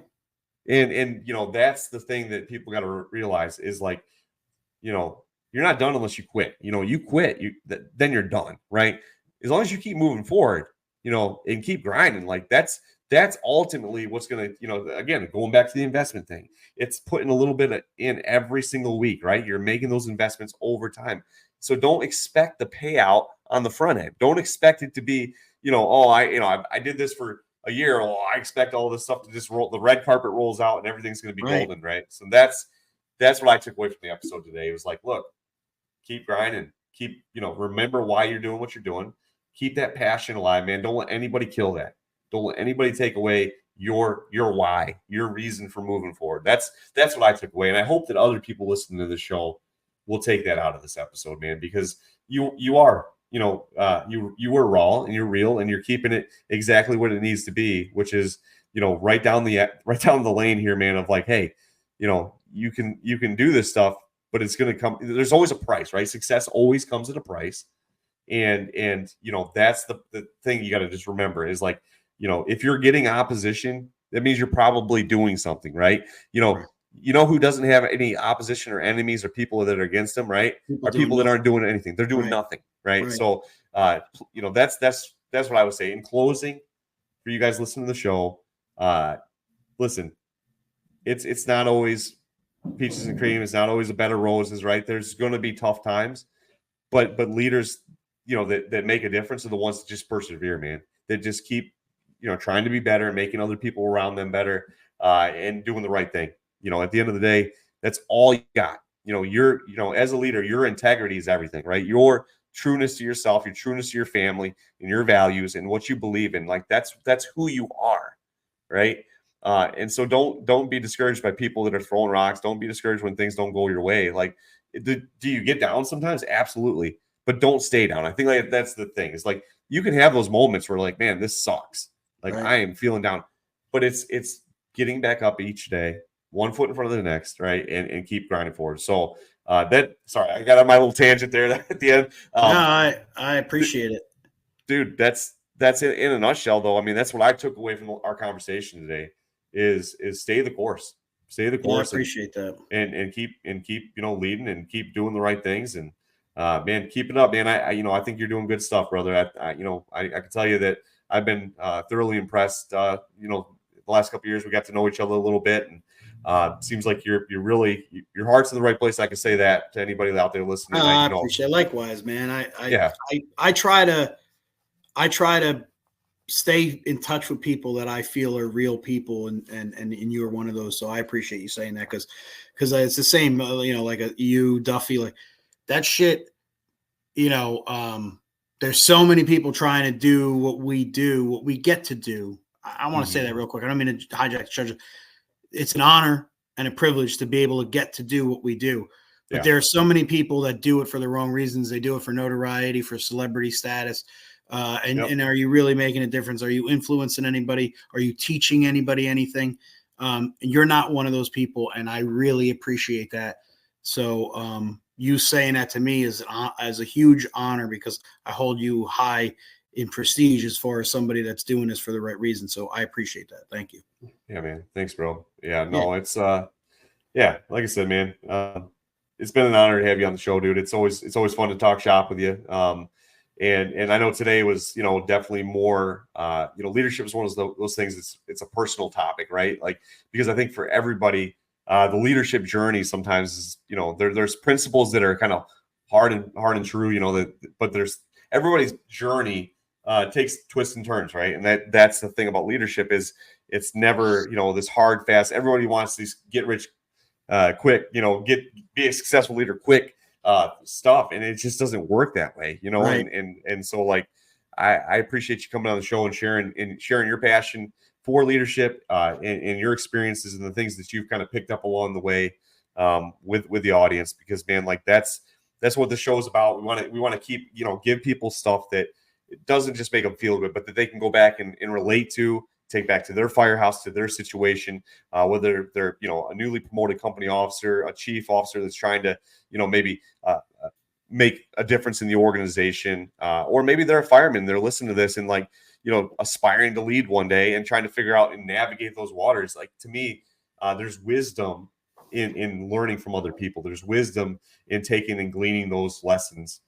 So that the hope is hopefully that we help other people get better, right? And so we'd be remiss, if we don't share that passion, that we don't share that knowledge, we don't share that information with people. And so, like I said, for people listening to this, man, if they want to get a hold of you, passionleading@gmail.com. I know it's your email. passionleading@gmail.com, and I'm on Facebook and Instagram under my name, Dave McGlynn, McGlynn, and also under Passion in Leading LLC. And then I got to plug the book. I'm sorry. Plug it, real dude. quick. I don't actually try to really plug the book too much. People like, they say, oh, you don't try to plug the book too much, blah, blah, blah. Like, there's a lot of background on that. I'll share it with you offline one day. But anyway, I wrote a book. Buy it if you're interested. I don't know if it's great, but it's kind of my story and some suggested nuggets and rhetorical questions throughout on my experiences as a training officer. It's called The Training Officer. Do you have what it takes? It's available at the firefighterbookclub.com or on Amazon. So you can just put in the training officer book, The Training Officer, Do You Have What It Takes, or The Training Officer by Dave McGlynn. Either way, Google it. It'll come up. But buy the book, please. Yes, yeah, and I'll give a plug for it, man. I can tell you right now. I mean, I had the honor of sitting in your class at FDIC this last year. Finally, I got to sit in and actually listen to your class, and it's practical, and that's what I love about it, man. It's practical, it's common sense. It's straightforward, right to the point, right? Get to the heart of like what it takes, and it's experience driven, which I love. You share a lot of your own experiences in there and things that you picked up, and so if you're looking for a good book to read on, I would recommend it, man. You guys give it a look, look it up on Amazon or Firefighter Book Club, check it out. And if you're at FDIC in April, look Dave up. He's always floating around there. He's kind of all over the place, but you could usually find him. And I will say this, I want to put a little plug here too. You do a podcast for fire engineering. Yes. Yeah. What is your podcast? Let's talk about that for a second, because I know you're on our show today, but I want to plug your podcast because it is a good listen. So I appreciate that. It's called The Training Officer. It's on Fire Engineering Podcast. It's called The Training Officer. And it's a lot of fun. I talk to people from all over. We talk about the importance of training. We talk about leadership. We talk about tactics. It's an all-encompassed show. You can't do training without talking about everything. The latest episode we did, we talked about apparatus positioning. Before that, we talked about men's mental health. So I appreciate that. It's on Fire Engineering. It's called The Training Officer, and I got to have you on there, Nick. It'll be good. Yeah, we'll flip roles here, and you can grill me. Right. I don't know. Yeah, that'd be a lot of fun, man. So, dude, thanks for coming on the show today. It means a lot to me to have you on here. I definitely had a great conversation. I feel like I've got a few notes here, jotting some stuff down, and and I always do. I mean, like that's the fun thing about doing a podcast is like you get to have all these people from all over the world on, and man, I pick up little nuggets all the time. And so like for me, like podcasting is therapy for me. It's therapeutic because I get to talk to people that maybe otherwise I maybe get to see them once a year at FDIC if I'm lucky, which we all know how that is. I mean, sometimes there's people I was at FDIC last year, and there's guys that I'm like, oh, I'm gonna run into them for certain, and like all week long, there for a week, and there's so many people and so much going on that we just never cross paths, and so like the podcasting thing is nice because it really does open doors to talk to brothers and sisters from all over, man, and learn so much. And so, like I said, for me, man, it's always an honor to have guys on the show, especially guys that I've gotten to know over the last few years, and that I respect and look up to, and so to have you back on the show, and that's the thing, you're one of only like I think 3 guys that have come on the show more than once. So, Thanks. I mean, so you're in like elite area now, man. I got to tell Anthony Avillo to move over. So right, yeah. It must be something about Jersey people, I guess. It's just all you Jersey guys. Yeah. Now that I think about it, I think it's been mostly Jersey guys. So I don't know what it is. You guys got something going on. You got it dialed in. But no, man, it's been fun, bro. I like I said, we definitely good to catch up. Definitely good to always sit down and chat with you. So hopefully we can do it again someday. Otherwise, that's all I got for the episode, man. Hopefully folks listening, like I said, if you've got questions, you'll hit up Dave, shoot him an email. I can tell you right now, he'll reply, he'll respond to you. If you got questions on stuff, or if you want to share stuff, that are other, experiences, man, I can tell you right now, like, we always encourage people to share their experiences with us, right? As an instructor, as a fire, I like getting emails from guys that, hey, I took your class, or I listened to this podcast episode. Like that stuff is encouraging. it is encouraging to hear Right. good feedback from guys say, hey, that helped me. Right. So if you got those stories, man, please share them. But other than that, episode 50 is in the books. We'll see you guys on the flip side. Have a great day. See you, brother. See you, brother. Thank you.